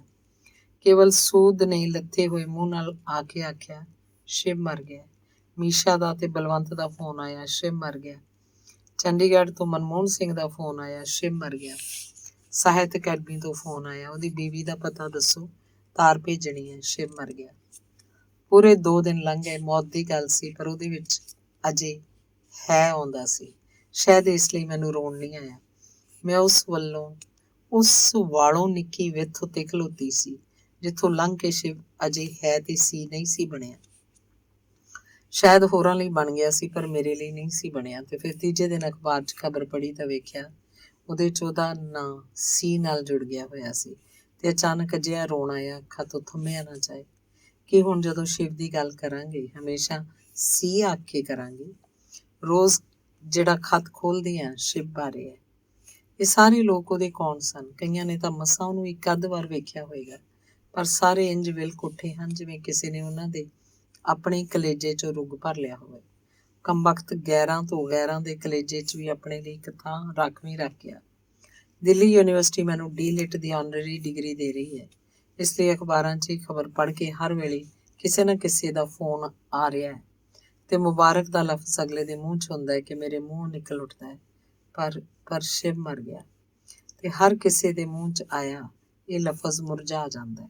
ਸਿਰਫ ਇੱਕ ਲਫ਼ਜ਼ ਨਹੀਂ, ਇਸ ਵੇਲੇ ਮੇਰੀ ਜ਼ਬਾਨ ਦਾ ਹਰ ਲਫ਼ਜ਼ ਮੁਰਝਾਇਆ ਹੋਇਆ ਲੱਗਦਾ ਹੈ। ਤੇ ਮੁਰਝਾਏ ਹੋਏ ਲਫ਼ਜ਼ਾਂ ਨਾਲ ਕੀ ਲਿਖਾਂ? ਕੁਝ ਨਹੀਂ ਲਿਖਿਆ ਜਾ ਰਿਹਾ। 10 ਮਈ 1973। ਉਂਝ ਤਾਂ ਹਰ ਕਿਸੇ ਦੇ ਜਨਮ ਵੇਲੇ ਉਹਦੀ ਮੌਤ ਦਾ ਹਿਸਾਬ ਸ਼ੁਰੂ ਹੋ ਜਾਂਦਾ ਹੈ। ਉਹਨੂੰ ਜੰਮਦੇ ਨੂੰ ਨਹਾਉਂਦਿਆਂ ਧੁਆਉਂਦਿਆਂ ਤੇ ਪੱਟ ਵਲੇਟਦਿਆਂ ਜਦੋਂ ਪਹਿਲਾ ਦਿਨ ਡੁੱਬਦਾ ਹੈ, ਉਹਦੀ ਮੌਤ ਇੱਕ ਦਿਨ ਉਰਾਂ ਆ ਚੁੱਕੀ ਹੁੰਦੀ ਹੈ। ਪਰ ਜ਼ਿੰਦਗੀ ਲਾਲ ਵਹੀ ਹੱਥਾਂ 'ਚ ਫੜ ਲੈਂਦੀ ਹੈ ਤੇ ਮੌਤ ਕਾਲੀ ਵਹੀ। ਤੇ ਲੋਕ ਹਮੇਸ਼ਾ ਲਾਲ ਵਹੀ ਦੀਆਂ ਗੱਲਾਂ ਕਰਦੇ ਹਨ, ਘੱਟੋ ਘੱਟ 50 ਵਰ੍ਹੇ, ਪਰ ਸ਼ਿਵ ਨੇ ਮੁੱਢੋਂ ਹੀ ਕਾਲੀ ਵਹੀ ਦੀਆਂ ਗੱਲਾਂ ਛੋਧੀਆਂ ਸਨ, ਨਜ਼ਮਾਂ ਵਿੱਚ ਵੀ ਤੇ ਖਤਾਂ ਵਿੱਚ ਵੀ। 1960 'ਚ ਉਹਦੀ ਚੜ੍ਹਦੀ ਜਵਾਨੀ ਵੇਲੇ ਮੈਨੂੰ ਉਹਦਾ ਪਹਿਲਾ ਖਤ ਆਇਆ ਸੀ। ਉਹਦੇ 'ਚ ਲਿਖਿਆ ਸੀ, ਦੀਦੀ ਹੁਣ ਸਾਹ ਮੁੱਕੇ ਜਾਂਦੇ ਨੇ। ਤੇ ਉਹ ਛੇਤੀ ਛੇਤੀ ਸਾਹਾਂ ਦਾ ਹਿਸਾਬ ਮੁਕਾਉਣ ਲੱਗ ਪਿਆ। ਉਹਨੇ ਸਾਰੇ ਪੰਜਾਬ ਦੀ ਜ਼ਮੀਨ ਨੂੰ ਕਲਾਵੇ 'ਚ ਭਰ ਲਿਆ। ਰੁੱਖਾਂ ਬੂਟਿਆਂ ਤੋਂ ਲੈ ਕੇ ਕੰਡਿਆਲੀਆਂ ਥੋਰਾਂ ਤੱਕ ਦਾ, ਮਹਿੰਦੀ ਦੇ ਪੱਤਿਆਂ ਤੇ ਮਿਰਚਾਂ ਦੇ ਪੱਤਰਾਂ ਤੱਕ ਦਾ ਹਿਸਾਬ ਕਾਲੀ ਕਾਲੀ ਚੁਕਾ ਦਿੱਤਾ। ਤੇ ਜਿਹੜੇ ਇਸ਼ਕ ਦਾ ਉਹਨੇ ਕਰਜ਼ਾ ਦੇਣਾ ਸੀ ਉਹ ਵੀ ਛੇਤੀ ਛੇਤੀ ਦੇ ਦਿੱਤਾ। ਜਿਹੜਾ ਦਰਦ ਕਿਸੇ ਦੇ ਅੰਗ ਲੱਗ ਗਿਆ ਉਹੀ ਉਹਦੇ ਲਈ ਪਿੱਟ ਗਿਆ। ਉਹਨੇ ਛੇਤੀ ਨਾਲ ਰੱਬ ਤੋਂ ਹੋਰ ਕੁਆਰਾ ਦਰਦ ਮੰਗ ਲਿਆ। ਸ਼ੋਹਰਤ ਵੀ ਛੇਤੀ ਛੇਤੀ ਕਮਾਈ ਤੇ ਖਰਚੀ। ਸ਼ਰਾਬ ਵੀ ਜਿੰਨੀ ਉਹਨੇ 60 ਵਰ੍ਹਿਆਂ 'ਚ ਪੀਣੀ ਸੀ 16 ਵਰ੍ਹਿਆਂ 'ਚ ਮੁਕਾ ਛੱਡੀ। ਇੱਕ ਵਾਰ ਉਹਦਾ ਖਤ ਆਇਆ ਸੀ, ਮੇਰੀ ਪਿਆਰੀ ਦੀਦੀ, ਅੱਜ ਸੁੱਚੇ ਮੂੰਹ ਤੜਕਸਾਰ ਤੁਹਾਡੀ ਕਹਾਣੀ ਪੜ੍ਹੀ ਹੈ। ਇਹ ਜੰਗਲੀ ਬੂਟੀ ਤਾਂ ਮੇਰੇ ਲਈ ਚਰਨਾਮਤ ਦਾ ਕੰਮ ਕਰ ਗਈ ਹੈ। ਜਿਵੇਂ ਤੜਕੇ ਤੜਕੇ ਮੇਰੀ ਮਾਂ ਮੈਨੂੰ ਅੰਦਰੋਂ ਲਿਆਂਦਾ ਗੰਗਾ ਜਲ ਪੀਣ ਨੂੰ ਦਿਆ ਕਰਦੀ ਸੀ, ਜਿਹਨੂੰ ਪੀ ਕੇ ਮੈਨੂੰ ਅਹਿਸਾਸ ਹੁੰਦਾ ਕਿ ਮੈਂ ਬਿਲਕੁਲ ਸ਼ਾਂਤ ਪ੍ਰਭਾਤੇ ਖਿੜੇ ਮੋਤੀਏ ਦੀ ਮਹਿਕ ਵਾਂਗ ਨਿਰਮਲ ਤੇ ਪਵਿੱਤਰ ਹੋ ਗਿਆ ਹੋਵਾਂ। ਅੱਜ ਇਹ ਜੰਗਲੀ ਬੂਟੀ ਹੋਠਾਂ ਨਾਲ ਲਾਉਂਦਿਆਂ ਬਿਲਕੁਲ ਉਦਾਂ ਦਾ ਹੀ ਸਵਾਦ ਆਇਆ। ਹਾਂ, ਜੋ ਕੋਈ ਫਰਕ ਹੈ ਤਾਂ ਉਹ ਸਿਰਫ ਇੰਨਾ ਕਿ ਇਹਦੇ ਵਿੱਚ ਅਥਰੂਆਂ ਦੀ ਖੁਸ਼ਬੂ ਆਉਂਦੀ ਹੈ ਤੇ ਉਸ ਗੰਗਾ ਜਲੀ 'ਚੋਂ ਤੁਲਸੀ ਦੇ ਪੱਤਿਆਂ ਦੀ। ਦੀਦੀ ਇਹ ਜੰਗਲੀ ਬੂਟੀ ਕਿਹੜੇ ਵਣ ਉੱਗਦੀ ਹੈ, ਮੈਨੂੰ ਇਹ ਦੱਸ ਦੀਦੀ, ਤਾਂ ਜੋ ਦੁਨੀਆ ਦੀ ਹਰ ਮਨੁੱਖ ਨੂੰ ਇਹ ਖਵਾ ਦਿੱਤੀ ਜਾਏ। ਹਰ ਮਨੁੱਖ ਨਿੰਮ ਦੀ ਛਾਵੇਂ ਬੈਠੀ ਅੰਗੂਰੀ ਵਾਂਗ ਮਹਿਸੂਸ ਕਰ ਸਕੇ ਇਹ ਦੁਨੀਆ ਕਿੰਨੀ ਮੂਰਖ ਹੈ, ਕਿੰਨੀ ਨਿਰਮੋਹੀ ਹੈ। ਦੀਦੀ ਮੇਰੀ ਜੰਗਲੀ ਬੂਟੀ ਤਾਂ ਇਹਨਾਂ ਸਫ਼ਿਆਂ ਵਿੱਚ ਹੀ ਉੱਗੀ ਖੜੀ ਹੈ। ਸਾਡੇ ਅੱਜ ਦੇ ਜਿਉਂਦੇ ਜਾਗਦੇ ਸਾਡੇ ਸਮਕਾਲੀ ਮਹਾਨ ਲੇਖਕ ਨਾਜ਼ਮ ਹਿਕਮਤ ਦੇ ਅੱਖਰਾਂ ਦੇ ਬਾਗ ਦੀ ਛਾਂ ਹੇਠਾਂ।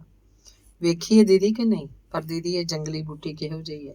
ਖਾਣ ਵਾਲੇ ਨੂੰ ਤਾਂ ਚੜ੍ਹ ਜਾਂਦੀ ਹੈ, ਪਰ ਆਪਣਾ ਇੱਕ ਪੱਤਰ ਵੀ ਹਰ ਇੱਕ ਨੂੰ ਖਾਣ ਨੂੰ ਕਿਉਂ ਦਿੰਦੀ ਹੈ? ਮੈਂ ਤਾਂ ਬੂਟੇ ਦਾ ਬੂਟਾ ਹੀ ਚਰ ਜਾਣਾ ਚਾਹੁੰਦਾ। ਵੱਸ ਲੱਗੇ ਤਾਂ ਜੜ੍ਹਾਂ ਵੀ ਪੁੱਟ ਕੇ ਖਾ ਜਾਵਾਂ। ਭਾਵਾਂ ਮੇਰਾ ਨਸ਼ੇ ਨਾਲ ਕਾਲਜਾ ਹੀ ਕਿਉਂ ਨਾ ਪਾਟ ਜਾਏ, ਤੇ ਭਾਵਾਂ ਹਜ਼ਾਰਾਂ ਅੰਗੂਰੀਆਂ ਤੇ ਅੰਗੂਰੀ ਦੀਆਂ ਸਹੇਲੀਆਂ ਮੇਰੀ ਦੇਹ ਚਾ ਕੇ ਕਿਉਂ ਨਾ ਘੁਲ ਜਾਣ।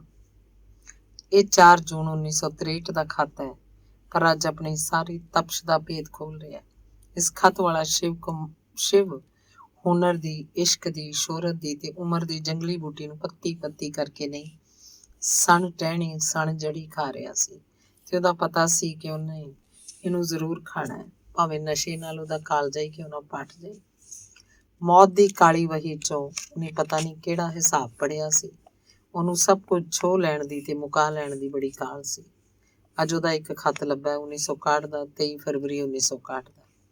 ਉਹਨੇ ਕਿਸੇ ਖੱਤ ਦਾ ਜਵਾਬ ਦੇਣ 'ਚ ਮੇਰੇ ਕੋਲੋਂ ਦੇਰ ਹੋ ਗਈ ਸੀ ਤੇ ਦੇਰ ਹੀ ਉਹਨੂੰ ਮਨਜ਼ੂਰ ਨਹੀਂ ਸੀ। ਉਹਨੇ ਮੇਰੇ ਮਕਾਨ ਦੇ ਨਾਂ ਇੱਕ ਖੱਤ ਲਿਖ ਭੇਜਿਆ ਸੀ। ਮਕਾਨ ਨੰਬਰ 8/20 ਜੀਓ। ਸਤਿਕਾਰ, ਦੋਵੇਂ ਹੱਥ ਜੋੜ ਕੇ ਬੇਨਤੀ ਇਹ ਹੈ ਕਿ ਮੇਰੇ ਇੱਥੇ ਅੰਮ੍ਰਿਤਾ ਦੀਦੀ ਰਹਿੰਦੀ ਹੈ। ਉਹਨਾਂ ਨੂੰ ਮੇਰੇ ਵੱਲੋਂ ਬੇਨਤੀ ਕਰਨਾ ਕਿ ਮੇਰਾ ਇਸ ਵਾਰੀ ਦੀ ਮਰਦਮਸ਼ੁਮਾਰੀ 'ਚ ਜਿਉਂਦਿਆਂ 'ਚ ਨਾਂ ਆਇਆ ਹੈ। ਕਹਿ ਦੇਣਾ ਸ਼ਿਵ ਹਲੇ ਜਿਉਂਦਾ ਹੈ। ਭਲਾ ਤੁਸੀਂ ਦੱਸੋ 8/20 ਜੀਓ ਕਿ ਮੈਂ ਉਹਨਾਂ ਨੂੰ ਅੱਜ ਤੱਕ ਕਿੰਨੇ ਪੱਤਰ ਲਿਖ ਚੁੱਕਿਆ। ਖੈਰ ਉਹ ਮੇਰੀ ਦੀਦੀ ਹੈ ਤੇ ਮੈਂ ਦੀਦੀ ਨੂੰ ਪਿਆਰ ਵੀ ਬੜਾ ਕਰਦਾ, ਰੋਜ਼ ਯਾਦ ਕਰਦਾ। ਇੰਨਾ ਯਾਦ ਕਰਦਾ ਕਿ ਕਈ ਵਾਰੀ ਤਾਂ ਰੋ ਹੀ ਪੈਂਦਾ, ਇਹ ਸੋਚ ਕੇ ਕਿ ਖੌਰੇ ਮੇਰੇ ਕੋਲੋਂ ਕੀ ਗਲਤੀ ਹੋ ਗਈ ਕਿ ਦੀਦੀ ਮੇਰੇ ਕਿਸੇ ਪੱਤਰ ਦਾ ਉੱਤਰ ਨਹੀਂ ਮੋੜਦੇ। 8/20 ਜੀਓ, ਮੇਰੀ ਇਹ ਹੱਥ ਜੋੜ ਕੇ ਬੇਨਤੀ ਹੈ ਕਿ ਉਹਨਾਂ ਨੂੰ ਕਹਿਣਾ ਜੇ ਇਸ ਪੱਤਰ ਦਾ ਵੀ ਉੱਤਰ ਮੈਨੂੰ ਨਾ ਮਿਲਿਆ ਤਾਂ ਮੈਂ ਇਹ ਸਮਝਾਂਗਾ ਕਿ ਮੇਰੇ 'ਚ ਕੋਈ ਕਸੂਰ ਹੈ ਜਾਂ ਮੈਂ ਇਸ ਕਾਬਲ ਨਹੀਂ ਕਿ ਕਿਸੇ ਦੀਆਂ ਪੀੜਾਂ ਵੰਡਾ ਸਕਾਂ, ਕਿਸੇ ਦੇ ਕੰਮ ਆ ਸਕਾਂ। ਮੈਂ ਹਰ ਸਰਗੀ ਵੇਲੇ ਦੀ ਪਹਿਲੀ ਕਿਰਨ ਤੋਂ ਲੈ ਕੇ ਆਥਣ ਵੇਲੇ ਦੀ ਆਖਰੀ ਚੁਟਕੀ ਸਾਰੇ ਚਾਨਣ ਤੀਕ ਪੱਤਰ ਦੀ ਉਡੀਕ ਕਰਿਆ ਕਰਾਂਗਾ। ਮੇਰੇ ਵੱਲੋਂ ਤੁਸੀਂ ਵੀ ਸਿਫਾਰਿਸ਼ ਕਰ ਦੇਣਾ 8/20 ਜੀਓ ਕਿ ਸ਼ਿਵ ਤੁਹਾਨੂੰ ਬੜਾ ਪਿਆਰ ਕਰਦਾ। ਹੋ ਸਕਿਆ ਤਾਂ ਇਸ ਸਿਫਾਰਿਸ਼ ਦਾ ਮੁਆਵਜ਼ਾ ਤੁਹਾਨੂੰ ਜ਼ਰੂਰ ਦੇਵਾਂਗਾ। ਜਦ ਮੈਂ ਦਿੱਲੀ ਆਇਆ ਤਾਂ 4 ਲੀਕਾਂ ਤੁਹਾਡੀ ਸਰਦਲ ਤੇ ਜ਼ਰੂਰ ਕੱਢ ਲਵਾਂਗਾ। ਗਾਲੇ ਪਰਨਾ ਪਾ ਕੇ ਤੇ ਦੋਵੇਂ ਹੱਥ ਜੋੜ ਕੇ, ਅੱਛਾ ਹੁਣ ਮੈਨੂੰ ਛੁੱਟੀ ਦਿਓ ਕਿਉਂ ਜੋ ਅੱਜ ਮੈਂ ਬੜਾ ਉਦਾਸ ਹਾਂ, ਘਰ ਜਾ ਕੇ ਆਰਾਮ ਕਰਾਂਗਾ। ਤੁਹਾਡਾ ਸਾਰੇ ਪਿਆਰ ਨਾਲ ਸ਼ਿਵ ਕੁਮਾਰ। ਤੇ ਅੱਜ ਪਤਾ ਨਹੀਂ ਲੱਗਦਾ ਉਹ ਕਿਹੜੇ ਘਰ ਆਰਾਮ ਕਰਨ ਚਲਾ ਗਿਆ ਤੇ ਉਸ ਘਰ ਦਾ ਕੀ ਸਿਰਨਾਵਾ ਹੈ। ਦਿਲਾਂ ਦੀ ਮਰਦਮਸ਼ੁਮਾਰੀ ਵਿੱਚ ਤਾਂ ਉਹਦਾ ਨਾਂ ਜਿਉਂਦਿਆਂ 'ਚ ਹੈ, ਪਰ ਉਹਨੂੰ ਮੇਰੀ ਕੋਈ ਆਵਾਜ਼ ਕਿਉਂ ਨਹੀਂ ਸੁਣੀਂਦੀ, ਕਿਸੇ ਦੀ ਆਵਾਜ਼ ਨਹੀਂ ਸੁਣੀਂਦੀ। ਅੰਤਾਂ ਦੇ ਪਿਆਰ 'ਚੋਂ ਮੈਂ ਸ਼ਿਵ ਨੂੰ ਕਦੇ ਗੁੱਸੇ ਹੋ ਲੈਣ ਦਾ ਹੱਕ ਵੀ ਲਿਆ ਸੀ ਤੇ ਮੇਰਾ ਇਹੋ ਜਿਹਾ ਹੱਕ ਸਿਰਫ ਸ਼ਿਵ ਨਾਲ ਸੀ। ਅੱਜ ਜੀ ਕਰਦਾ ਉਹਨੂੰ ਰੱਜ ਕੇ ਗੁੱਸੇ ਹੋਵਾਂ, ਇੰਨੀ ਜਿੰਨੀ ਕਦੇ ਨਹੀਂ ਹੋਈ। ਕੰਬਖਤ ਆਪ ਹੀ ਆਪਣੀ ਮੌਤ ਦਾ ਹੱਥ ਵਟਾਉਣ ਲੱਗ ਪਿਆ ਸੀ। ਉਹਨੇ ਤਾਂ ਆਉਣਾ ਸੀ ਪਰ ਖੌਰੇ ਠਹਿਰ ਕੇ ਆਉਂਦੀ। ਉਹਨੂੰ ਆਪ ਹੀ ਹੱਥਾਂ ਨਾਲ ਬੁਲਾਉਣ ਲੱਗ ਪਿਆ। ਤੱਤੇ ਨੇ ਪਤਾ ਨਹੀਂ ਕੀ ਸੋਚ ਕੇ ਆਖਿਆ ਸੀ, ਮੇਰਾ ਹਰ ਦਿਨ ਦੇ ਸਿਰ ਕਰਜ਼ਾ ਹੈ, ਮੈਂ ਹਰ ਦਿਨ ਤੋਂ ਕੁਝ ਲੈਣਾ ਹੈ। ਅੱਜ ਅਸੀਂ ਸਾਰੇ ਉਹਦੇ ਦਿਨ ਬਣ ਕੇ ਉਹਦਾ ਕਰਜ਼ਾ ਚੁਕਾ ਰਹੇ ਹਾਂ। ਇਹ ਜ਼ਰੂਰ ਅਥਰੂਆਂ ਦਾ ਕਰਜ਼ਾ ਸੀ। ਜਿਹਨੇ ਵੀ ਉਹਨੂੰ ਕਦੇ ਪੜ੍ਹਿਆ ਜਾਂ ਸੁਣਿਆ ਸੀ ਉਹਦਾ ਕਰਜ਼ਦਾਰ ਹੋ ਗਿਆ ਸੀ ਤੇ ਅੱਜ ਉਹ ਸਾਡੇ ਸਭਨਾਂ ਕੋਲੋਂ ਗਿਣ ਕੇ ਸਾਡੇ ਅਥਰੂ ਲੈ ਰਿਹਾ। 20 ਮਈ 1973। ਪੰਡਿਤ ਜਵਾਹਰ ਲਾਲ ਨਹਿਰੂ ਨੇ ਆਪਣੇ ਸ਼ਿਵ ਦੀ ਰਾਖ ਭਾਰਤ ਦੇ ਖੇਤਾਂ 'ਚ ਪਾਉਣ ਲਈ ਆਖਿਆ ਸੀ। ਸ਼ਿਵ ਨੇ ਅਜਿਹਾ ਕੁਝ ਨਹੀਂ ਆਖਿਆ, ਪਰ ਲੱਗਦਾ ਜਿਵੇਂ ਉਹਦੇ ਸਿਵੇ ਦੀ ਰਾਖ ਆਪ ਹੀ ਉੱਡ ਕੇ ਲੋਕਾਂ ਦੇ ਜਰਖੇਜ਼ ਮਨਾਂ 'ਚ ਪੈ ਗਈ ਹੋਵੇ। ਪੰਜਾਬ ਦੇ ਹਰ ਧੜਕਦੇ ਦਿਲ 'ਚੋਂ ਗੀਤ ਉੱਗ ਰਹੇ ਹੋਣ। ਜਸਵੰਤ ਸਿੰਘ ਨੇਕੀ ਆਖ ਰਿਹਾ, ਦਿਨ ਤਾਂ ਅਜੇ ਵੀ ਚੜ੍ਹਦਾ ਹੈ ਪਰ ਚਿੜੀ ਚੌਂਕਣ ਤੋਂ ਸੰਗਦੀ ਹੈ। ਮੋਹਨਜੀਤ ਆਖ ਰਿਹਾ, ਅਮੀਨ ਤੋਂ ਪਹਿਲਾਂ ਇਹ ਵੀ ਆਖਣਾ ਹੈ, ਹੰਢਾਈ ਮੌਤ ਦੀ ਭਾਵੁਕਤਾ ਹੀ ਸ਼ਾਇਦ ਇਸ ਮਿੱਟੀ ਦੀ ਪਹਿਲੀ ਕਵਿਤਾ ਸੀ। ਮਨਮੋਹਨ ਸਿੰਘ ਕਹਿ ਰਿਹਾ, ਅੱਜ ਤਾਂ ਲਫ਼ਜ਼ਾਂ ਦੀ ਆਪਣੀ ਹੀ ਮੌਤ ਹੋ ਗਈ ਹੈ। ਭੂਸ਼ਣ ਤੜਪ ਕੇ ਆਖ ਰਿਹਾ, ਉਹਦਾ ਪਤਾ ਇੱਕ ਵਾਰ ਫੇਰ ਬਦਲ ਗਿਆ ਹੈ। ਆਪਣੀ ਡਾਇਰੀ 'ਚ ਸ਼ਿਵ ਕੁਮਾਰ ਦੇ ਨਾਂ ਸਾਹਮਣੇ ਆਪਣੇ ਘਰ ਦਾ ਸਿਰਨਾਵਾ ਲਿਖ ਦਿਓ। ਤੇ ਉਹ ਜਿਨ੍ਹਾਂ ਕਦੇ ਕਲਮ ਹੱਥ 'ਚ ਨਹੀਂ ਸੀ ਫੜੀ, ਇੱਕ ਟੋਹਣੀ ਵਾਂਗ ਕਲਮ ਨੂੰ ਫੜ ਕੇ ਆਖ ਰਹੇ ਸਨ, ਸੂਰਜਾ ਸਾਨੂੰ ਸਾਡਾ ਸ਼ਿਵ ਮੋੜ ਦੇਈਂ, ਭਾਵੇਂ ਇੱਕ ਸਦੀਆਂ ਦੀ ਵਿੱਥ ਵੀ ਕਿਉਂ ਨਾ ਆ ਜਾਏ। ਤੇ ਉਹ ਕੁੜੀਆਂ ਜੋ ਕਿਤਾਬ ਖਰੀਦਣ ਦੀ ਸਮਰੱਥਾ ਨਹੀਂ ਰੱਖਦੀਆਂ ਤੇ ਉਹਦੀਆਂ ਪੂਰੀਆਂ ਦੀਆਂ ਪੂਰੀਆਂ ਕਿਤਾਬਾਂ ਦੇ ਉਤਾਰੇ ਕਰਦੀਆਂ ਰਹੀਆਂ, ਅੱਜ ਰੋ ਕੇ ਆਖ ਰਹੀਆਂ ਹਨ, ਗੀਤਾਂ ਦੀ ਮੌਤ ਐਸੀ ਧੂੜ ਉਡਾਉਂਦੀ ਹੈ ਕਿ ਕਿਸੇ ਨੂੰ ਕੁਝ ਨਹੀਂ ਦਿਸਦਾ, ਬਸ ਪਰਲੋ ਹੀ ਆ ਗਈ ਲੱਗਦੀ ਹੈ। ਸ਼ਿਵ ਦੀ ਬੜੀ ਭੋਲੀ ਜੀ ਤੇ ਬੜੀ ਪਿਆਰੀ ਜੀ ਬੀਵੀ ਦਾ ਦਰਦ ਸਿਰਫ ਉਹਦਾ ਦਰਦ ਹੈ। ਕੋਈ ਲਫ਼ਜ਼ ਉਸ ਦਰਦ ਦੇ ਮੇਚੇ ਨਹੀਂ ਆ ਸਕਦਾ। ਪਰ ਸ਼ਿਵ ਨੂੰ ਪਿਆਰ ਕਰਨ ਵਾਲਿਆਂ ਦੀ ਦੀਵਾਨਗੀ ਵੀ ਖੁਦਾਇਆ ਕਿਸ ਹੱਦ ਤੱਕ ਪਹੁੰਚੀ ਹੋਈ ਸੀ। ਅੱਜ 5 ਕੁਆਰੀਆਂ ਕੁੜੀਆਂ ਹੱਥਾਂ ਦੀਆਂ ਚੂੜੀਆਂ ਤੋੜ ਕੇ ਰੋ ਰਹੀਆਂ ਹਨ। ਅਣਹੋਣੀਆਂ ਨੂੰ ਹੰਡਾਉਣ ਵਾਲੀਆਂ ਇਹਨਾਂ ਕੁੜੀਆਂ 'ਚੋਂ ਇੱਕ ਕੁੜੀ ਦੇ ਕੁਝ ਖੱਤ ਮੇਰੇ ਕੋਲ ਪਏ ਹਨ। ਕਦੇ ਪਾੜਨ ਲੱਗੀ ਸਾਂ ਪਰ ਸ਼ਿਵ ਨੇ ਪਾੜਨ ਨਹੀਂ ਦਿੱਤੇ। ਅੱਜ ਉਹ ਖੱਤ ਦੇ ਉਸੇ ਦਾ ਇੱਕ ਸੱਜਰਾ ਖੱਤ ਮੇਰੀ ਅਲਮਾਰੀ 'ਚ ਜਿਵੇਂ ਅੰਗਿਆਰਿਆਂ ਵਾਂਗ ਪਏ ਹੋਏ ਹਨ। 22 ਮਾਰਚ 1972 ਦਾ ਖੱਤ ਹੈ। ਅੱਜ ਸ਼ਿਵ ਦਾ ਗੀਤ ਯਾਦ ਆ ਰਿਹਾ। ਅਸੀਂ ਕੱਚਿਆਂ ਅਨਾਰਾਂ ਦੀਆਂ ਟਾਹਣੀਆਂ ਪਈਆਂ ਝੂਮ ਵੇ ਰਹੀਆਂ। ਅਸੀਂ ਕਾਲੇ ਸੰਦਲ ਦੀਆਂ ਗੇਲੀਆਂ ਪਈਆਂ ਧੁੱਖ ਵੇ ਰਹੀਆਂ। ਦੀਦੀ, ਉਹਨੇ ਔਰਤ ਦਾ ਦੁਖਾਂਤ ਇਸ ਗੀਤ 'ਚ ਲਿਖਿਆ, ਪਰ ਪਤਾ ਨਹੀਂ ਉਹਨੇ ਕਿਹਨੂੰ ਇਹ ਦੁਖਾਂਤ ਭੁਗਤਣ ਲਈ ਦਿੱਤਾ ਹੈ। ਅੱਜ ਇਸ ਗੀਤ ਦੇ ਲਫ਼ਜ਼ ਵੀ ਤੇ ਅਰਥ ਵੀ ਉਹ ਲੋਹੇ ਦੀਆਂ ਸਲਾਖਾਂ ਵਾਂਗ ਤੇਜ਼ ਗਰਮ ਕਰਕੇ ਮੇਰੇ ਦਿਲ ਤੇ ਰੱਖ ਗਿਆ। 1 ਅਪ੍ਰੈਲ 1972 ਦਾ ਖਤ ਹੈ। ਪਤਾ ਨਹੀਂ ਮੇਰੇ ਹੌਕਿਆਂ ਦੇ ਸਾਹਿਬਜ਼ਾਦੇ ਸ਼ਹੀਦ ਕਿਉਂ ਹੋ ਗਏ। ਮੈਂ ਉਹਨਾਂ ਨੂੰ ਪਲ ਪਲ ਚਿਣਦੀ ਹਾਂ ਦੀਵਾਰਾਂ ਵਿੱਚ।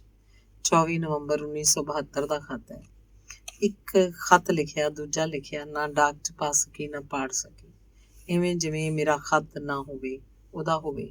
ਕਾਗਜ਼ 'ਚੋਂ ਇੰਨਾ ਸੇਕ ਆਉਂਦਾ ਕਿ ਮੇਰੇ ਪੋਟੇ ਜਲਣ ਲੱਗ ਪੈਂਦੇ। ਕਈ ਵਾਰ ਇੰਨੀ ਥੱਕ ਜਾਂਦੀ ਹਾਂ, ਉਹਨੂੰ ਯਾਦ ਕਰਨ ਦੀ ਵੀ ਹਿੰਮਤ ਨਹੀਂ ਰਹਿੰਦੀ।